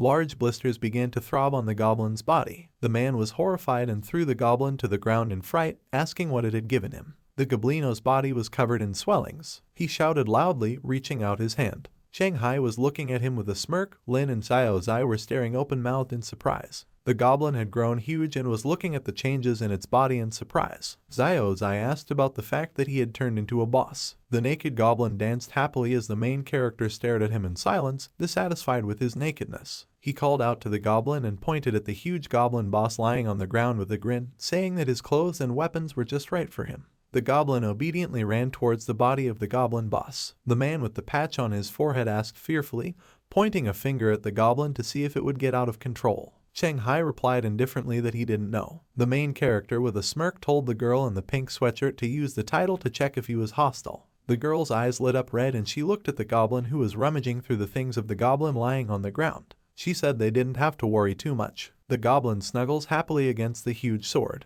The man let out a sigh of relief. Lin, holding a hand to her face, prays to the goddess of magic to grant her divine power. Adventurers are standing in the forest. Lin holds out his palm and announces, magic armor and bear endurance attribute. Purple energy radiates from her hand, directed towards the main character. Surrounded by purple energy, Cheng Hai looked down at his hands and smiled as he noticed that his physical performance had improved. Wiping her face tiredly, Lin said that the buffs would only last for an hour and explained that magic armor could protect even parts that weren't covered by normal armor, and it couldn't compare to his armor, but it was better than nothing. She turned around questioningly. A goblin was standing in front of her, smiling enthusiastically and pointing his fingers at his face, asking her to apply effects on him as well. A contented goblin surrounded by red energy was showing off his biceps. The effect of Buffalo Power, Power Plus, was applied to it too. Lin lies exhausted on the ground, and a worried Xiao Zai asks if she is okay. She replied that everything was fine and she just needed some rest. The entrance to the dungeon lit up with green energy,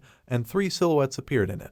Gao Chengyun smiled as he noticed that they were finally coming out. He opened his eyes in surprise when he noticed that along with the adventurers who were looking around intently, there was a huge goblin. Gao Chengyun asked where it came from. Looking around, Xiao Zai asked if it wasn't said that someone was blocking the exit and why no one was there. Turning to the girl in the pink sweatshirt, Cheng Hai said that he probably managed it and asked her to check with the title. She agreed. The girl's eyes lit up red and she said that he was hiding behind a tree. Gao Changyun's silhouette could be seen behind the tree and there were several traps on the ground in front of him. Oni shouted at them to be careful not to step on the traps they had set. The man in blazers asked in surprise what kind of traps she was talking about. Gao Changyun clicked his tongue in frustration. As he came out from behind the tree, he asked them if they were still detectives. Adjusting the brim of his cap, he said, "What a pity." Cheng Hai stared at him intently, recognizing him as a vendor from the market. He thought that it made sense because he had told him about the cleared Banshee forest, and he immediately decided to try his luck in a dishonest way,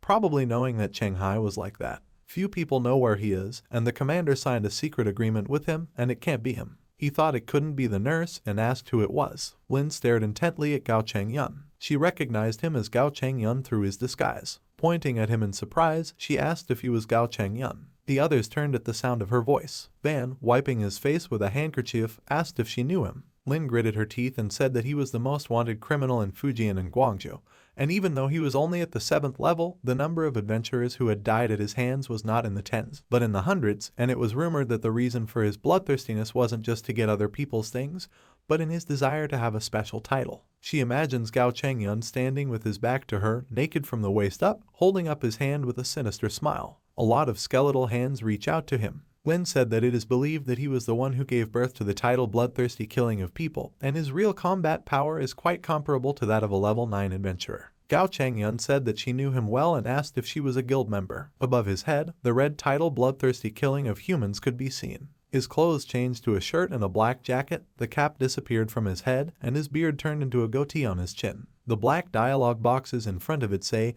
"Great Secret Title Removed, Camouflage Effect Removed. Title Bloodthirsty Killing of People Active, Relationships with People +3, Damage to People +3. Lin shouted that he definitely deserved his title. Gao Changyun grinned ominously and offered to make a deal. Lin stared at him intently in silence. Gao Changyun pointed his finger at Cheng Hai and said that this guy was staying, and he was letting the others go. The man with the brass knuckles said that he would be fine and wanted to suggest leaving, looking at Lin, who was standing in a fighting stance, holding onto her wrist. Lin yelled at them not to listen to Gao Changyun, explaining that the guild records show that he liked to let his victims go for hunting. She asked how he could believe this nonsense and said that once he was done with the main character, he would hunt them down one by one and there was nothing they could do about it. The girl in the pink sweatshirt agreed and said that even though he said that he would let them go, the level of anger did not decrease, which means that he is lying. Gao Changyun's hand that was scratching the back of his head froze in midair. He asked her if she could check that out, too. The main character, standing next to the goblin, said that everything is fine, and he is his goal, and even if he and the goblin die, they will have to cope on their own. Cheng Hai said that they were all in the same boat here, and urged them to have no illusions about him. Cheng Hai glanced back with a threatening look, his gaze glowing red, and said that if any of them were afraid, he would ask them not to detain him. Lin confidently replied that they would help him. The man with the brass knuckles gritted his teeth in surprise. Gao Changyun said with a smirk that they were good guys to die together. Cheng Hai said they would beat him up. Gao Changyun turned his attention to him with a smirk. He thought about how he knew that newbies who dropped an S-rank skill in the first couple of rounds would get too ambitious and consider all their opponents trash. He called up the adventurer panel and thought that this wasn't the case, and it was usually hard for level 1-5 adventurers to get a decent title, profession, and equipment.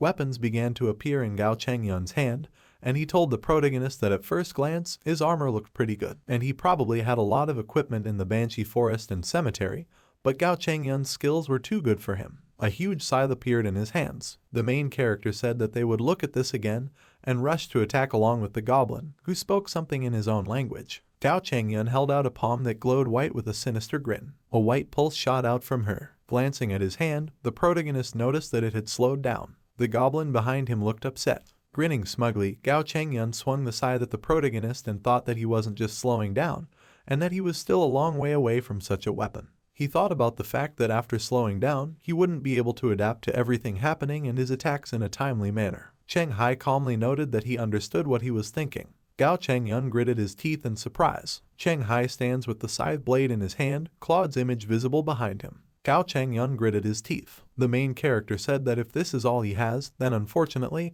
he will die today. Behind the surprised Gao Changyun, a goblin was swinging his sword at him. Gritting his teeth, he turned around and swore. Dropping his weapon, he jumped away from the goblin's punch. Gao Chengyun thought about how he had blocked his combo so easily. Looking at Cheng Hai, who was holding the scythe in his hand by the blade with an indifferent look, he wondered where such strength came from for a novice who had only completed 3 dungeons. Xiao Zai exultantly raised his fist in the air and said that he thought Cheng Hai wasn't that strong, but he disarmed him in the blink of an eye, and added that he felt that he didn't need their help. Lin tightly clenched her teeth and said that Cheng Hai was too strong. Looking at the main character, who was standing with a scythe at the ready, surrounded by dark purple energy, Lin thought that he was probably on the same level as the newbies that the association had recruited, and even clearly stronger right now. Gao Chengyun, who was opening the adventurer panel, asked what if he said that he only wanted that geezer with the scythe from him. He stood wrapped in a purple cloak, a wicked smile on his face. This is an invisibility cloak that can make both a person and an inanimate object invisible. Cheng Hai indifferently asked if he was serious. Grinning, he said yes. The protagonist noticed that Gao Chengyong had disappeared before his eyes and, opening his eyes wide and gritting his teeth in surprise, assumed that the cloak's effect was invisibility. The goblin looked around, snarling, sword and scythe in hand. Gao Chengyun, as he approached the protagonist from behind, thought that he had met an incredibly strong rookie that he could compete with in strength, and he was even ashamed. A sword began to appear in his hand. He thought that even though he had never met such newcomers, he would not become a legend. Gao Chengyun thought with a serious face that the protagonist's journey would end here. A curved-bladed sword appeared in his hand, and he mentally asked him not to blame him, thinking that he was giving him a chance, but he chose to die. Gao Chengyun charged at the main character's back. A girl in a pink sweatshirt shouted to the main character to be careful, and he still left, but is nearby. Gao Chengyun glanced at her with gritted teeth, and the vein on his face bulged with anger. Turning around and swinging his sword, Cheng Hai asked with a threatening expression where he was looking. It struck Gao Chengyun's torso, cutting it diagonally, and blood gushed out. Gao Chengyun thought about how impossible it was, gritting his teeth. His face twisted in pain. Falling to the ground, he asked how he knew where he was. Cheng Hai began to walk slowly towards him, explaining that his perception was 20, and every move he made was assigned to him. Gao Chengyun was lying in a pool of blood, his face pale from the loss of blood, and his eyes started to roll up. Turning to the goblin, the main character told him to kill him, to which the goblin roared in the affirmative in response. As the goblin approached Gao Chengyun, who was lying on the ground, he swung his scythe and blood spurted out. Gao Chengyun thought that fate wasn't fair. Taking off his helmet, the protagonist walked towards Lin, who was standing with her hands on her waist. The man with the brass knuckles stared at him, gritting his teeth in horror. Cheng Hai walked over to Lin, smiling. He asked how long it would take to enter data if a person wants to become a member of the association. Lin replied with a slight grin that it was about half a day on weekdays. The main character thought that it seems that the reason why he will be persecuted is because someone leaked information that it was he who cleaned out the cemetery. Cheng Hai held up his hand, smiled awkwardly with one eye closed, and said that the day before yesterday, she had verbally promised to take him to the association, but his details had still not been accepted. He asked if everything would be fine if he suddenly changed his place of residence. She stiffly replied that everything would be fine, and the association would always be happy to see him. Skyscraper. The phone on the desk rang. Shang Lai picked up the phone. Cheng Hai on the other end of the call said that he thought about it and decided not to become an adventurer of Yingxiao City. In front of him, an ambulance is loading a body on a stretcher into a car, and Lin is talking to a man in a suit. Chang Lai asked him why he had changed his mind if his information would be entered into the system tomorrow. The protagonist replied that he had just gotten rid of a wanted criminal, and the Dongshan Association had invited him to join them. Chang Lai replied with a blank expression that becoming an adventurer in his hometown was indeed a good option. Cheng Hai replied that he thought so too. Chang Lai said goodbye and put the phone away from his ear. His face twisted with anger and he swore, smashing the phone on the table. Cheng Hai turned his attention to Lin, who asked if he was finished. He smiled and said he was done. A girl in a pink sweatshirt approached them. The main character asked her why she hadn't left yet. She replied that she had also received an invitation from the Dongshan Association, and added that she would buy information about Cheng Hai on the black market later. Cheng Hai smiled and then said that since she was invited, he suddenly wondered how much gold they were offering. She thought about how they had discussed it in the dungeon, the Adventurers Association branch building. A man in a brown suit pointed his finger at a device with a large red button and asked the main character to turn off the title and professional skills and hit it with all his strength. Cheng Hai smiled and agreed, taking a fighting stance. He swung his fist and punched with all his might. The device showed the number 12. Clenching his fist in the air, Cheng Hai thought about how this was an official tool for testing the basic qualities of an adventurer, and how he had heard that the classes here were cool, so he wouldn't have to go to the gym. The goblin behind him was munching on popcorn, wondering what kind of power he had if Cheng Hai was 12. A girl in a pink sweatshirt, entered the room and asked the bespectacled man wearing a white suit if they were done with the testing. The man replied that they were almost done, and Cheng Hai's strength and agility were 12. The goblin hit the machine, and Cheng Hai exclaimed enthusiastically that he had 17 points. Lin noticed that Cheng Hai only had 12 points. She thought about how 12 points didn't match up with what he had shown in the dungeon back then, and how she thought he would have a 14 or 15 stat score. Even with this stat, he is equivalent to a level 9 adventurer, which means that his titles make up for the difference in stat points. The girl in the pink jacket, looking at the main character who was arguing with the goblin, thought that the usual professions and titles were definitely not about him,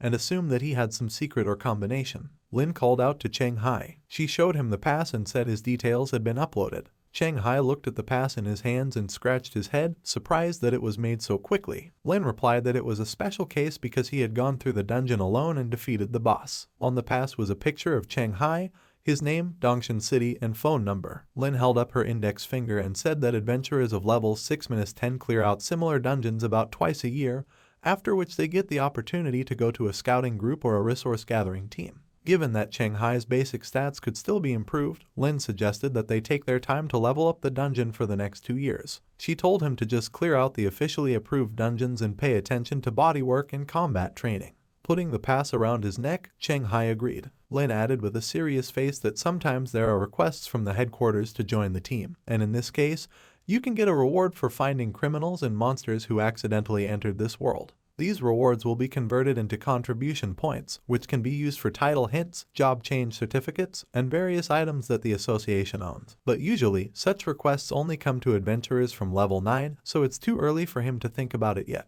Cheng Hai listened to her with a calm face. He raised his hand and said he had a question. Lin replied that she was listening. The main character asked what the clues were. Lin replied that you can find out what is the probability of getting a new or repeated title, and the effectiveness of hints is proven by the association. She said that to access their information network, Cheng Hai would need to use a pass, and there he would be able to find anything. The main character calmly looked at his pass. Holding up her palm, Lin explained that if he suddenly had items that he didn't need, he could sell them to the association or exchange them for contribution points or a certificate. Cheng Hai replied that he understood. Lin held up her index finger and looked at the goblin with a nervous smile, asking when he was going to fire his charge. The goblins scratched their heads in disbelief. Cheng Hai asked if he could keep it, and explained that the bone flute would summon a random goblin, and he was afraid that he wouldn't be able to summon it again, and he didn't want to lose such a charm. The goblin was actively nodding its head. Lin smiled awkwardly with her index finger raised and said that there was nothing to worry about, and if the goblin didn't die in this world, or if he didn't plan on summoning another goblin, he could always summon it again.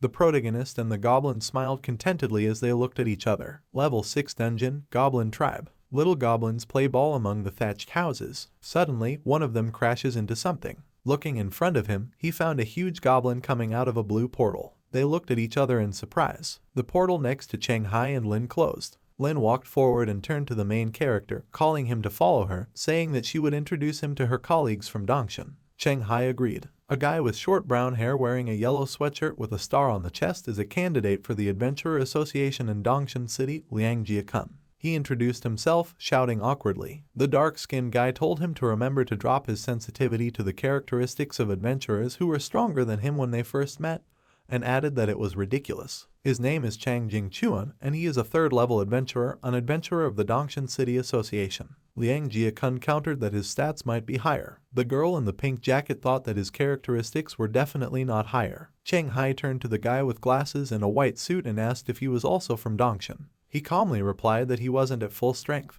and that he was only at the 8th level, so he couldn't become the leader of the dungeon clearing team yet.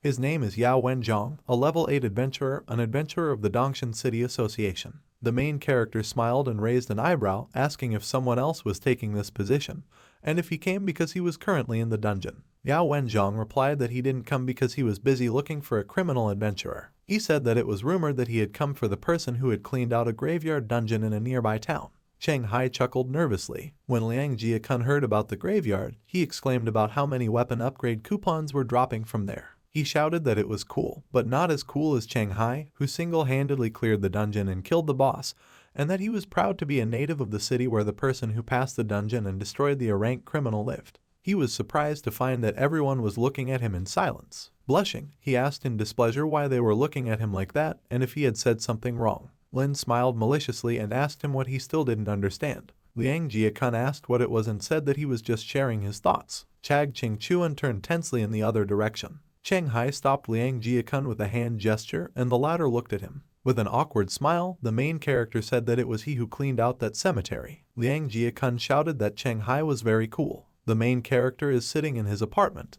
While wearing armor and sitting on a chair, Cheng Hai says that he really shouldn't be in a hurry and it's better to spend time improving his physical fitness and raiding low-level dungeons. He took a serious look at the dungeon entrance in his house and thought about the fact that this was the dungeon entrance he wanted to explore on his own. As he put the helmet on his head, he said that according to Lin, when he went all out, he reached level 10 in strength. As he entered the purple portal to the dungeon, he said that even if he couldn't clear the entire 7th level dungeon with such stats, he would still do something, and added that the most important thing was that there would be no surprises with the difficulty like last time. He came out in the woods. Looking around, he said that nothing seemed to have changed since last time. The main character noticed that a blue dialogue box appeared in front of him. It says that after the last promotion, he has access to elite dungeons. It also says Title Induction, a system for switching between the main and additional professions and updating the taskbar. Looking at the dialogue box, he smiled and noticed that the panel could be refreshed. He said that according to the 4 stages of becoming an adventurer that he was told about earlier, the next upgrades were waiting for him at the 11th and 16th levels. 3 dialogue boxes appeared in front of the main character. One of them describes the induction of the title. An adventurer can use 4 main titles and 6 auxiliary titles during a dungeon raid. Titles can be switched at will during combat. To do this, open the panel that displays available titles. The second dialogue box describes the system for switching between the main and secondary professions. While in the dungeon, the adventurer cannot use any other skills and abilities, only those that relate to the main and additional professions. The third dialogue box describes updating the taskbar. Tasks for exiting the dungeon will be divided into 2 stages. To exit, it will be enough to perform one of them. The rest remains unchanged. Looking intently at the dialogue boxes, Cheng Hai asked if there would be more restrictions as the level increased, and added that he was afraid to imagine what would happen after the 11th level. Continuing to press the buttons in the adventurer's panel, putting his hand on his belt, the main character was glad that there were 2 exit missions. He said that for adventurers who don't plan on completely clearing the dungeon, this is a great option. The dialogue box said, Title Induction. Main titles: I'm a 50-50 Murloc, a Death Runner, a Survivor, a Loner. Auxiliary titles: Wolf in Sheep's Clothing, Battle with Legend, Undead Slaying, Dark Art, Guardian. Passive titles: Undead Slayer, Goblin Hand.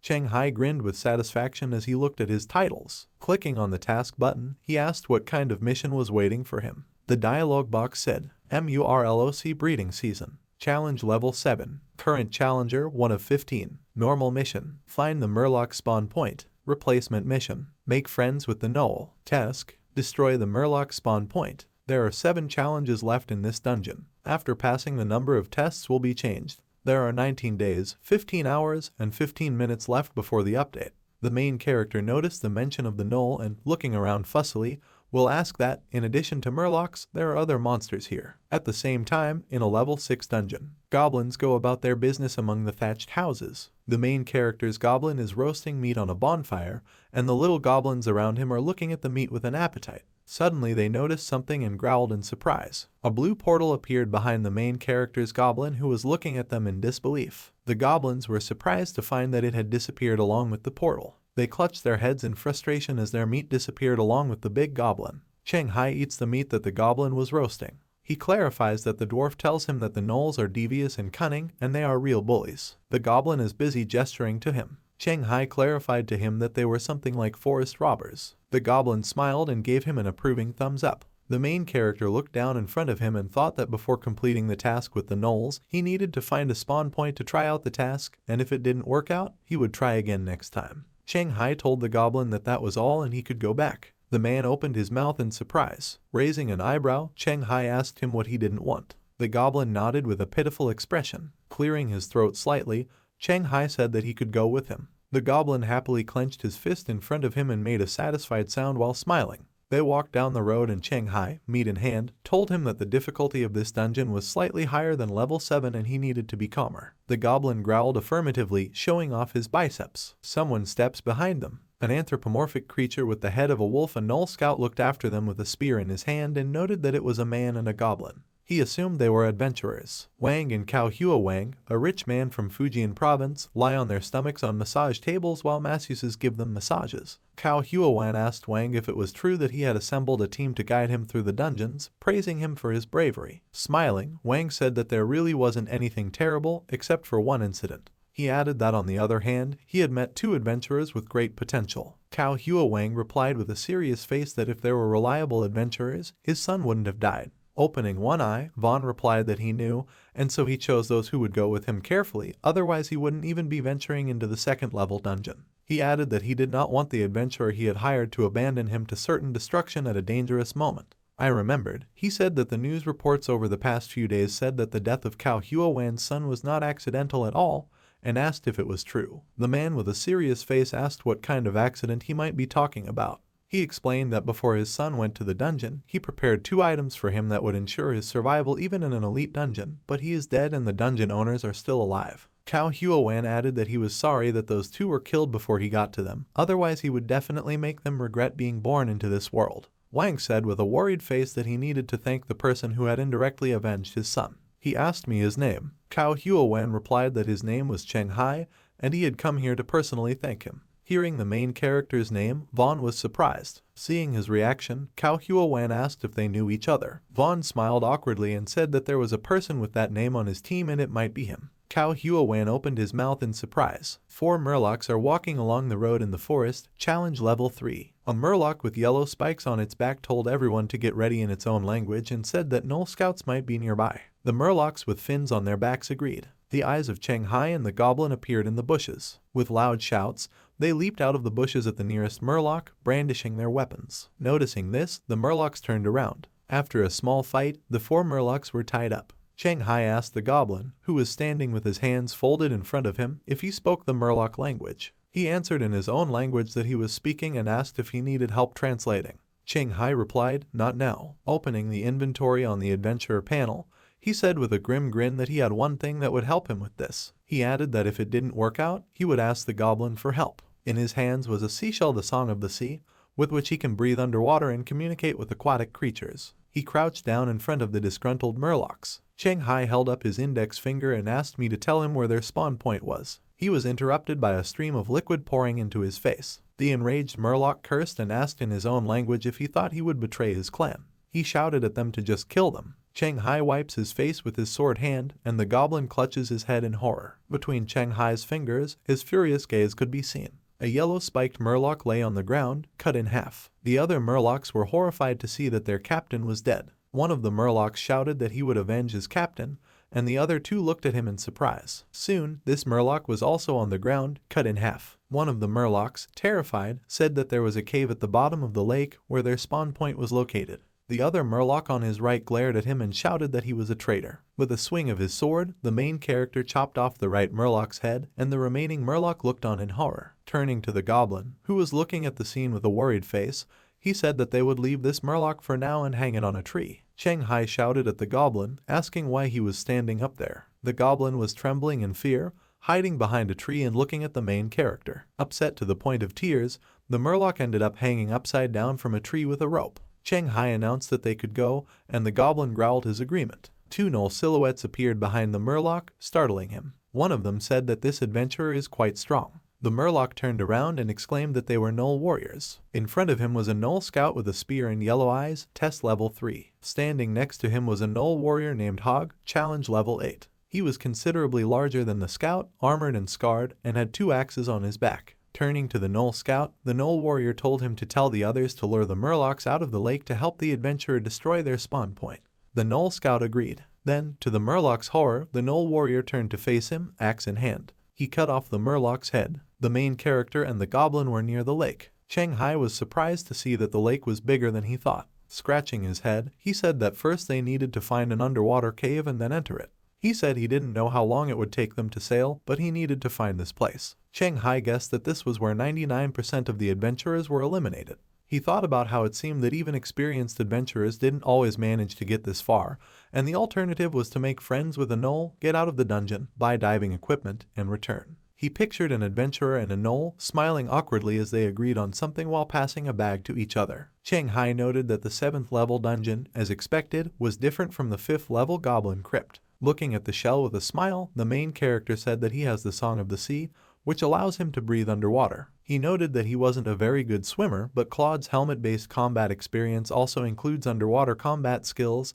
and he thinks that makes up for his lack of experience. The goblin growled something, and Cheng Hai turned to him questioningly. Smiling awkwardly and rubbing his bald head, the goblin said that he couldn't swim and asked if it was okay for him not to walk. Cheng Hai asked in disappointment that he couldn't swim. Grinning awkwardly as he opened the adventurer's panel, the protagonist told him to go back first. The blue portal in front of the main character disappeared along with the goblin. He looked out at the lake in silence. He said that his body is not very suitable for diving, and it is better for him to remove everything except the helmet. Cheng Hai stretches his legs, wearing only a helmet and underpants. He straightened up, flexing his shoulders, and said that he was done with the warm-up routine. He pushed off from the ground and dived into the water with a smile. While swimming underwater, he noted that thanks to the helmet and the Song of the Sea, even he can feel comfortable in the water. Under the main character, something with a large fin moved at the bottom. Hidden in the sand was a Murloc Guardian, challenge level 4. Its eyes glowed yellow, and it had huge sharp teeth. Cheng Hai swims through an underwater cave. He noticed something and found that the surface of the water was in front of him. He floated up and looked around. He found himself in a cave filled with Murloc eggs. 2 small Murlocs with big eyes stretched out of their eggs. These are Murloc's toddlers, challenge level 1. Cheng Hai noticed that a blue dialogue box appeared in front of him. It said that the escape quest to find the Murloc spawn point had been completed. The main character noted that the mission was completed, which means that he is in the right place. He glanced at the eggs and wondered why there were no guards. He thought that they thought this place was well hidden, so they didn't put a guard on it, or that there is a guard, but now for some reason it is missing. He paused tensely. Cheng Hai then walked out of the water, deciding that this wasn't the time to think about it. Standing in front of the Murloc eggs, he said that he had a great chance and couldn't let it go. A sword appeared in his hand. From above, the Murlocs clung to the stalactites on the cave ceiling and stared down at the main character. Cheng Hai looked around cautiously, and there were more Murlocs hanging from the ceiling behind him. They jumped to the ground behind him. Cheng Hai turned around in surprise. Blue Murlocs with red appendages on their backs, armed with swords and spears, noted that he was only one. One of them smiled and said that after all this time, there are still fools who are trying to get here. These are Nest Keepers, challenge level 6. Another Murloc keeper with a scarred eye replied that he did not expect a human to be able to get in. Grabbing the sword with both hands, Cheng Hai noticed that the guards were just hiding. He thought hard about the fact that he wouldn't have time to put on his equipment and decided to use one of the abilities. At the same time, several black Murlocs surfaced on the surface of the lake. They puffed out their cheeks and then shouted loudly, causing the sound to reverberate throughout the forest. A yellow Murloc with red corals on its shoulders noticed the sound. A gnoll lay dead beside him, and behind it another Murloc was fighting another gnoll. This is the Murloc leader, challenge level 7. He tensed and realized that a human had barged in. The gnoll warrior swung his axe and hit the big red Murloc with it. He opened one eye questioningly. The gnolls noticed that the Murlocs were leaving. The gnoll scout, holding his shoulder, told the gnoll warrior that the Murlocs had retreated and their sentries had spotted the man. He told me to send someone smart to the lake, and if the adventurer escaped, let him know. The gnoll scout agreed. The dialogue box says, Black Knight sword effect activated. When fighting an enemy, build +1. Wiping sweat from his brow, Cheng Hai stands among the Murloc guardians lying on the ground and says that the strength of these guards is much greater than that of ordinary Murlocs, and that they must be the bosses of this dungeon. Behind him, red appendages appear out of the water. The main character turns around questioningly, and the leader of the Murlocs and several red elite Murlocs come out of the ground. Murloc boss boost increases the level and overall strength of Murloc squads by 1 level. The headquarters building, one of the best on the association's list. The person at the board explains that bosses in level 6-10 dungeons can be divided into several categories. In the audience, only Bu Jiaming, Contract Adventurer, Adventurer level 8, Title, Flames and Explosions, and Quan Chong, Contract Adventurer, Adventurer level 8, Title, Fist Fighter are seated. Bu Jiamin has light gray hair and wears glasses. Quan Chong is wearing a yellow sweatshirt and has red hair tied back in a ponytail. The person at the board explains that the power of some bosses is very mediocre, but he can strengthen his relatives, and it is almost impossible to deal with them alone. Quan Chong begins to stretch loudly, and the veins on the face of the man at the blackboard bulge with anger, and he smiles nervously. Angrily turning around and throwing a marker in his direction, the man shouted that they either miss his classes every time or sit and yawn. He asked if his lectures were that boring. Quan Chong caught the marker in his hand and squeezed it, breaking it. He replied that he was just repeating the same thing, and he would listen as soon as he started lecturing about level 11 dungeons. The man leaned 2 hands on the table and asked if they thought he enjoyed these lectures. He furiously shouted that it wasn't his fault that adventurers weren't able to pass dungeons that far exceeded their level, and asked about how they didn't want to die the first time they met a boss like their acquaintance. He added that he himself does not like to lecture such blockheads. Quan Chong opened his mouth in surprise and asked again about the fact that someone had died. Bu Jiaming calmly said that everyone on the forums was just talking about it, and added that after his death, a series of changes had started in their circles or something. Quan Chong grinned and turned to him, saying that he really didn't know, and asked him to tell him more about it. An elite red Murloc leapt at the main character, and the latter cut him in half with a sword strike. The Murloc leader stands on the sidelines while Cheng Hai fights a crowd of elite red Murlocs. The leader of the Murlocs shouted in their own language to watch out for the newcomer because he is a rare shot and stealth attacks don't work on him.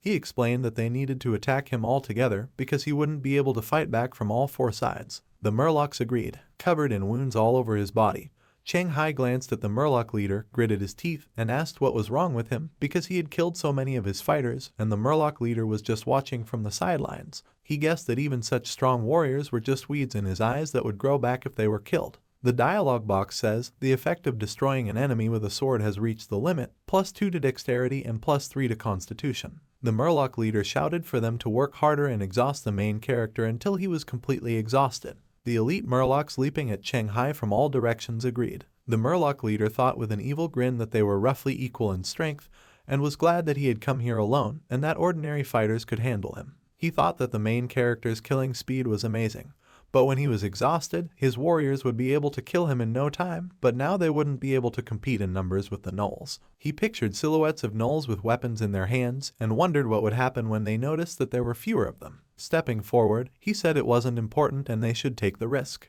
Cheng Hai noticed the Murloc leader approaching, armed with a sword. He asked him with a smile if he had finally decided to participate. Over the head of the main character appeared the title, Miraculously Survived. Cheng Hai rushed towards the Murloc leader, shouting that he had been waiting for this moment and calling the adventurer panel. The elite Murlocs watched him go. They shouted to their leader, warning him that Cheng Hai was very strong and he needed to be careful. The Murloc leader swung his sword and said that he knew. Pushing off from the ground, the protagonist leaped forward, swinging his sword in front of him. A small gash appeared on the Murloc's arm, and purple blood gushed out. A large diagonal wound appeared along Cheng Hai's torso, and blood gushed out, and he gritted his teeth. Grinning, he thought that the last line of defense had been breached. He was leaning on the ground, bleeding profusely, wearing an invisibility cloak and holding a red potion between his teeth. Cheng Hai dived under the water, and one of the elite Murlocs called out to their leader. He shouted back at them to leave him alone, and that he was sure Cheng Hai's injuries were much more serious. He said he paid for his chance of escape with a serious injury that would make him weaker and less mobile. He asked them that they would be able to catch up with him without his help, kill him, and bring back his head. The elite Murlocs said they could. Elite Murlocs swim along an underground cave and see blood in the water in front of them. They are surprised to see that this blood is coming from the body of a black Murloc that has been cut in half. The elite Murloc exclaimed in surprise, asking if that guy was seriously injured, and how he managed to escape after dealing with their sentries. Another Murloc, looking at the body, said that he killed them with a single blow and noted that he was quite good at underwater combat. He said that there were signs that their boss might have been mistaken, and it was likely that Cheng Hai's injuries weren't that serious. Another elite Murloc exclaimed in surprise. Cheng Hai came out of the water by the lake. Gritting his teeth, he said that he was still alive because of the title, and that he did not think that without it he would have been able to maintain his swimming speed and combat capability. The title of Miracle Survivor gives +5 to the constitution when the life of the owner is on the verge. In the main character's hand is an almost empty bottle of red potions. Thinking back to the Murloc leader, he thought that if that Murloc had lost its temper, it probably wouldn't have survived. He remembered talking to the leader in the hospital, and he thought that he now understood what the leader had said about how the dungeons would get harder and harder to complete on their own, and that groups of monsters were very difficult to fight. He decided that he needed to find a strong partner as soon as possible. A Gnoll scout looks out from the bushes at the main character. He notices the wound on Cheng Hai's stomach. The Gnoll warrior asks if he made it out alive and how he did it. The Gnoll scout dropped to one knee and replied that he couldn't get close enough to see everything, but that he was very much injured. Grinning, the Gnoll warrior asked about the fact that he was seriously injured. Cheng Hai's body was glowing, and there wasn't a single wound on it. The elite Murlocs that were peeking out of the water suddenly dived under the water when they found that the latter had noticed them. With an exasperated but cool face, Cheng Hai said that he would get even with them next time. A goblin came out of the blue portal while Cheng Hai was putting on his armor. The goblin growled, asking if it was over. Opening one eye slightly, the main character replied that there were too many Murlocs and he could not cope with them alone. He said that he had flipped through his legacy book and found out that goblins accumulated a certain number of battles and raised their level. He handed the goblin his sword and told him that it was now his own, and that in the future he would try to find dungeons with monsters that matched his level. He added that the latter had returned the sword to him when he had leveled up. The goblin asked worriedly what Cheng Hai would use. He grinned, and a large scythe appeared in his hand. He said he would use it. He said with a smile that they needed to practice snorkeling and that they would need it when he decided to come back here. The goblin agreed sadly. Hanging from the tree was the headless corpse of a Murloc, tied by its legs to a tree. The goblin said in surprise that it was most likely done by the gnolls. Cheng Hai paused thoughtfully. Turning to the side, he said activate Dance with Death. The blue dialogue box says, adventurer takes the lead and enters a life-threatening state by activating the title, +4 perception. A gnoll axe can be seen in the bushes. Next to the Murloc corpse, the goblin is sitting on the ground, and Cheng Hai is standing with a scythe on his shoulder. A gnoll warrior stares at them from the bushes, axe in hand. Noticing the enemy's approach, Cheng Hai opens his eyes in surprise and turns around, asking who is there. In front of him, a gnoll warrior leapt at him, tongue hanging out, 2 axes in hand. The main character looked at him in surprise. Gritting his teeth, he blocked the gnoll warrior's blow with the hilt of his scythe. The gnoll chuckled and jumped back. The goblin exclaimed when he saw the gnoll. Cheng Hai gritted his teeth in fright and was glad in his mind that he had raised his perception to 20.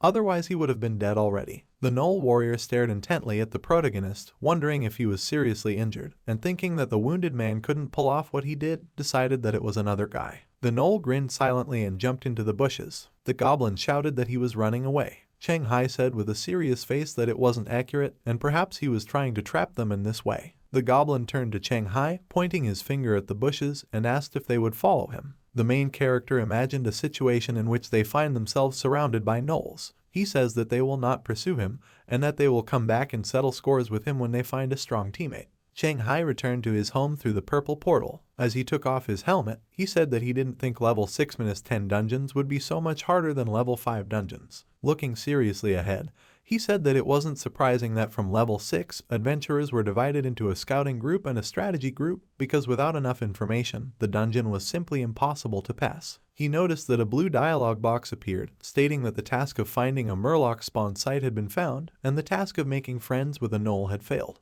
Cheng Hai noticed that the mission was completed. The dialogue box reported that a calculation was underway, and the protagonist said that all the last calculations were S-rank, and that even though he didn't manage to pass the dungeon this time, he had killed a lot of Murlocs and survived the gnoll attack, and he definitely should get something. The dialogue box announced that the calculation was completed. It says that they all know perfectly well that for him, the fact that he managed to get out of the dungeon is a real miracle. His reward is wood and 1 bag of animal feed. After being silent for a while, Cheng Hai shouted angrily, asking how they knew about the allergy. He shouted that he was a human and didn't need animal feed. He decided to try it and soon spat it out, saying that it was disgusting. Shang Lai's house. Zhu Chang asks why the association gave such an order, and why Shang Lai then even assured her that Cheng Hai was dead. Shang Lai goes up the stairs. Turning around, he replied angrily, asking what he could do if Gao Chengyun fell into his hands. Zhu Chang angrily shouted that he didn't seem to care much about it. She reminded him that her grandfather was responsible for getting his job and asked if he was worried about getting fired. Shang Lai pursed his lips. Taking out a red phone, she said that she had underestimated him, and that if she had known earlier, she would not have given up the resources that her grandfather left behind. Shang Lai asked her what she was doing while she was making a phone call. She asked him irritably that he didn't need them, and said that if he didn't do something, he would give them to a stranger who would help her get revenge. A girl in a pink cap and headphones is sitting at a computer, sipping a drink through a straw. Suddenly, her eyes widened in surprise. A quest has appeared on the forum, kill level 6 adventurer Cheng Hai in Dongshan. The performer will receive an epic resource from legendary adventurer Zhu Jianming. Overnight, gym. Coach and counts while doing push-ups on his fingers while a red-haired girl sits on top of him, looking at her phone. When he counted to 363, the girl said that there was something on the black market that he might be interested in. While doing one-handed push-ups, he told her to talk. Flipping through the forum, she said that someone was offering a relic of a legendary adventurer as a reward for a mission to Dongshan. Coach and paused for a moment. Turning around, he asked who Zhu Mao had offended again. The girl replied with a smile that it wasn't Zhu Mao, but it was also an acquaintance of theirs. The phone rang. A sleepy Cheng Hai picks up the phone, wiping his eyes with his hand. The nurse shouts at him worriedly that he has become a target. Yawning, the protagonist asked if he had told her about it and said that he had already settled everything. He shouted that this time was different and someone offered a high price for his life on the black market. Cheng Hai's eyes opened wide in surprise. The nurse said it was really serious and the price was exorbitant. She added that even her brother said that if he hadn't saved her then, he would have done it himself. Leaning on his knees, he asked me to tell him exactly what had happened. A forum post says, kill a level 6 adventurer Cheng Hai in Dongshan. The performer will receive an epic resource from legendary adventurer Zhu Jianming. Goal information, pass the 4th level dungeon Banshee Forest and the 5th level dungeon Graveyard. Got rid of the rank criminal who was killing other adventurers. Lives on Tenhai Road, Block 5, Apartment 404. Cheng Hai looks at the monitor screen from behind Lin, who is sitting at the computer. She exclaimed in surprise that the reward was really something. Cheng Hai nervously asked if it was possible to find out who posted this. Touching her chin thoughtfully, she said that there was no need, and judging from the reward offered, it was definitely a direct relative of Zhu Jianming. She turned to him and asked him how he had managed to become an enemy of such a person, adding that he was almost willing to sacrifice the resources of a true legend for him. Cheng Hai replied that he did not know and had never heard of anyone like this. His soul began to leave his body. Taking out her phone, Lin said that she would contact her boss and try to do something about it, adding that they might be able to fix this misunderstanding somehow. The main character replied that he would be grateful. Lin said that he wasn't leaving the association for the next few days because she was sure that a lot of people were interested in the award.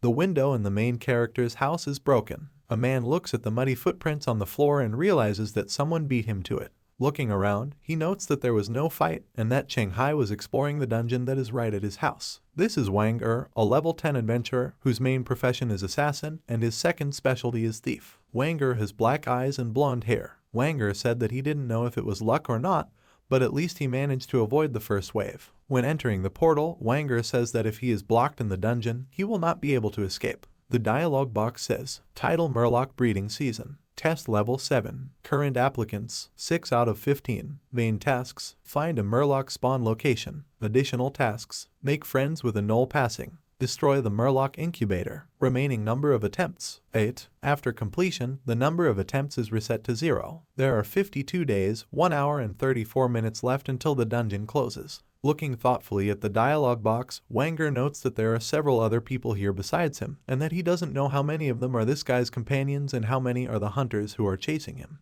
The armored man is lying on the ground, gritting his teeth in pain, cursing the opponent. A Knoll warrior covered in wounds pulls an axe out of a man's body, spraying his blood, and says that he, a human, can't beat him. A Knoll warrior stands surrounded by the dead bodies of other Knolls. Turning to the Knolls who are helping each other walk, he asked where this adventurer came from because he had ordered the entrance to be guarded. He added that he was badly wounded, not to mention his soldiers. He thought about what would happen if Cheng Hai returned or led the Murlocs, and then he thought that they couldn't allow such nonsense. He decided to leave. Lake, Wanger stands on the bank and looks around. He sees a man in a red t-shirt with a huge sword on one side and 2 men on the other. Thinking about it, Wanger estimated that there were 3 hunters, which meant that the target didn't have more than one companion. Then he thought about how he needed to look at it from a different angle, and the hardest part of this quest wasn't finding and killing the target. Jim. Zhu Mao knocked on the open door and asked Ko-chan if he was looking for him. Ko-chan, while exercising with dumbbells, asked him if he knew that there was a bounty on Cheng Hai's head.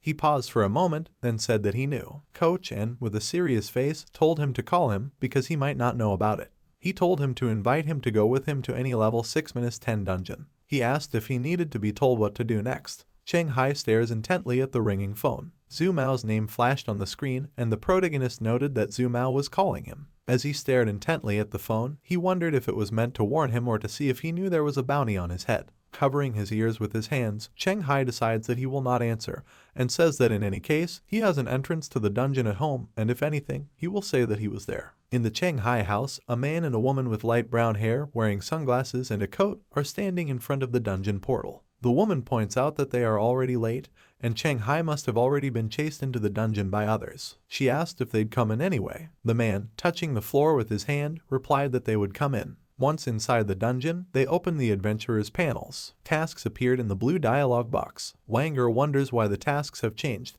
He assumed that so many Knolls had been slaughtered that they were no longer enough for a standard mission. A guy with gray hair slicked back walked up to him and greeted him. He asked if Wang Er would like to join them, adding that he thought they had something to discuss with him. He glanced at the man in the red vest with the huge sword and the man with the huge shield on his back. Wang Er glanced at them indifferently, but walked over to them. Wang Er asks in surprise about the fact that they were the first to enter this dungeon, and Shanghai isn't here. The man in the red vest replied that he was the first, and the others came after him. Wang Er glanced at the man with the shield on his back. Turning back to the man in the red vest, he asked why they couldn't get out if there was no one blocking the exit, since all the adventurers were here by the lake. The man in the red vest replied that since his companion's ability is related to marine life, he found out that an outstanding sea beast was born here, and he wanted to sign a contract with it before it grew up. Wang Er asked why they couldn't just do it and leave. The man with the shield replied that it was because after using the drone to search for Shanghai, they found traces of him. The man with the white hair said that later they were convinced that he had been in the lake, but they don't know when or why he left, or if he left at all, so they are standing here. The man in the red vest shouted that they couldn't blame him for this, and it wasn't his fault that his companion had such a gift. He said he couldn't swim, and asked what else he could do besides wait for him to return. The man with the shield and the man with the white hair started cursing at him in exasperation, and he got angry in response. Wang Er stopped them and waved his hand in front of him, saying that he understood everything, and asked what was there to discuss. The man in the red vest looked down, pausing for a moment. He then said that his companion had died, much to Wang Er's surprise. 2 Murlocs can be seen silhouetted in an underground cave. One Murloc devours the adventurer's corpse, saying that his strength is growing. He asks the Murloc leader if there is still a lot of such food. He smiles wickedly and says that besides the adventurers, there is also a group of gnolls in the forest, which will be enough for him to grow. This Murloc is a Manhwa's eater, current level 2-3. To grow successfully, the corpse it devours must be at least as high as its own level. He turned around, glaring at the Murloc leader with a huge red eye, and opened his bloody mouth with many sharp teeth, telling them to bring them here. The Murloc leader replied that this was not possible at the moment, because their military strength had weakened to the point where they couldn't handle the gnolls right now. Squinting, Death Eater Manhwa asked how long it would take. He said it would take 50 sunrises and sunsets. The adventurer's bloody corpse lies on the ground. Next to him is a large black dog with erect ears and red eyes. This is Cerberus, test level 6. Turning to the man and woman in the coat, he barked several times. The man said that it looked like it was in this dungeon that he died. The man's name is Lan Kai. He is a level 9 adventurer, main profession, demon warlock, secondary profession, crime investigator. A woman pats Cerberus on the head, praising him for his excellent work. Her name is Zhu Lai Lai. She is a level 8 adventurer, main profession, ranger, secondary profession, the beast tamer. As she continued to pet Cerberus, she said that it was just like him, because he was so reckless up until the 9th level, but in the end, he ended up as he was meant to be. Lan Kai agreed and said that he didn't expect this fool to commit suicide to cut off the others' escape route. Zhu Lai Lai asked that now, explaining that their spawn point is definitely in the water, and their professions and equipment are not suitable for underwater combat, and if they don't complete the mission, they will also be trapped in this dungeon. Lan Kai touched his chin thoughtfully. After a short pause, he said that the maximum number of applicants in this dungeon is 15, taking into account them and this fool only 12,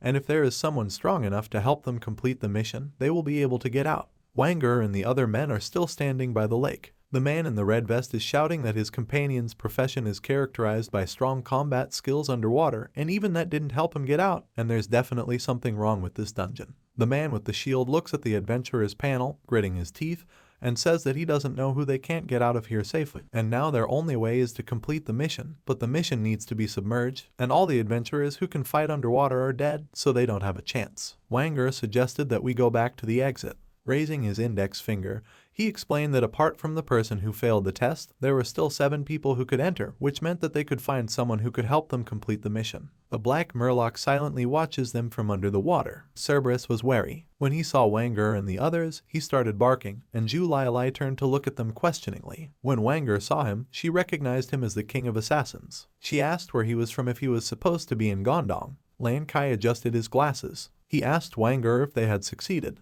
The man replied that he had never intended to enter here at all, and they were deceived. Canteen of the Adventurers Association. Wan Jiakun raises his fists and shouts gleefully to the protagonist that this is the first time he's ever heard of epic items being offered for the head of a level 6 adventurer. As he chewed on the food and held a bowl and chopsticks in his hands, he replied that it wasn't something to be proud of. Frowning, he said that no matter how you look at it, it's strange that the reward is exactly like this and it's also public. He asked me how the ad came to be in the first place. Lan Jiakun frowned and pressed his index finger on his forehead, saying that Cheng Hai was right, and it was strange even if the laws for adventurers and ordinary people were different. But this was the first time he had ever seen a reward offered for an official member of the association. Yao Wenzhong came to their table with a tray in his hands and said that it was because the customer was special. He explained that he made some inquiries and found out that the deceased adventurer was an eyewitness to what happened in Tianmen. A huge purple skull, emitting a huge amount of dark purple energy, complains about how painful it is surrounded by helicopters. This is a level 18 challenge, Tomb of Terror, Likasrilak. The reason for the inability to fix it is unknown. 6 people are looking up at him. Zhu Jianming, a man with red hair and beard, a level 18 adventurer, a Sunday to Monday, shouted, "Come on." They rushed forward at the skull, which had a bright light coming out of its mouth and eyes. Cheng Hai asked in surprise about the fact that his descendants received all the inheritance and a bunch of privileges. Chewing, Yao Wenzhong replied that since his grandson had died in the underground cemetery, and Cheng Hai had saved 2 ordinary citizens instead of him, blocking his chance to get out, his granddaughter was angry with him and wanted to kill him. Frowning, the main character asked that their conflict could not be resolved just like that. Yao Wenzhui, still chewing, replied that it wasn't necessary. He explained that the boss had already set up a meeting with the head of Fujian province, who was also an old friend of Jianming and the late adventurer's granddaughter, to discuss the matter. He concluded that they would find out in the afternoon. The blonde-haired guy scratched his head and asked if they were late. Lin is standing behind him. Across from them is Zhu Cheng, who is fixing her hair in exasperation, and a burly man with long dark brown hair. The serious-faced man replied that he was just in time. His name is Huang Xuan, and he is the person in charge of dungeons in Fujian province, a level 18 adventurer, a mage slayer. The blonde-haired guy's name is Jiang Renjun, and he's the entrance manager of the Dongshan City Adventurers Association, a level 14 adventurer, a legendary candidate. Jiang Renjun chuckled confidently, removing his hand from the back of his head. The main character's house. A guy in a green jacket, falling to the floor in front of the dungeon entrance, shouts about why he can't enter. He irritably asks why they entered without problems, and when it was his turn, the problems started. Adventurers are standing near the exit of the dungeon and discussing something. Straight yellow hair guy, Zhang Zhaizing, level 8 adventurer, main profession. The magic archer shouts, asking that there is no Cheng Hai in the dungeon, and that you will have to dive to complete the mission. The man with the shield told him that it wasn't necessary to do this in the first place, but Shenmue had messed up everything, and as a result, the mission wouldn't be over without this dive, and they wouldn't be able to get out. Adjusting his glasses, Lane Kai said that the supplies in the forest would definitely not last for long. A voice in the crowd shouted, asking what they should do and whether they would have to fight for supplies. Another asked if anyone had water and food in their inventory, adding that they would pay. The plump man stood silently by the tree, adjusting his mustache with a smug grin. His name is Kyle Mo, he is a level 8 adventurer, and his main profession is a werewolf. It can take the form of a 6th level fishman.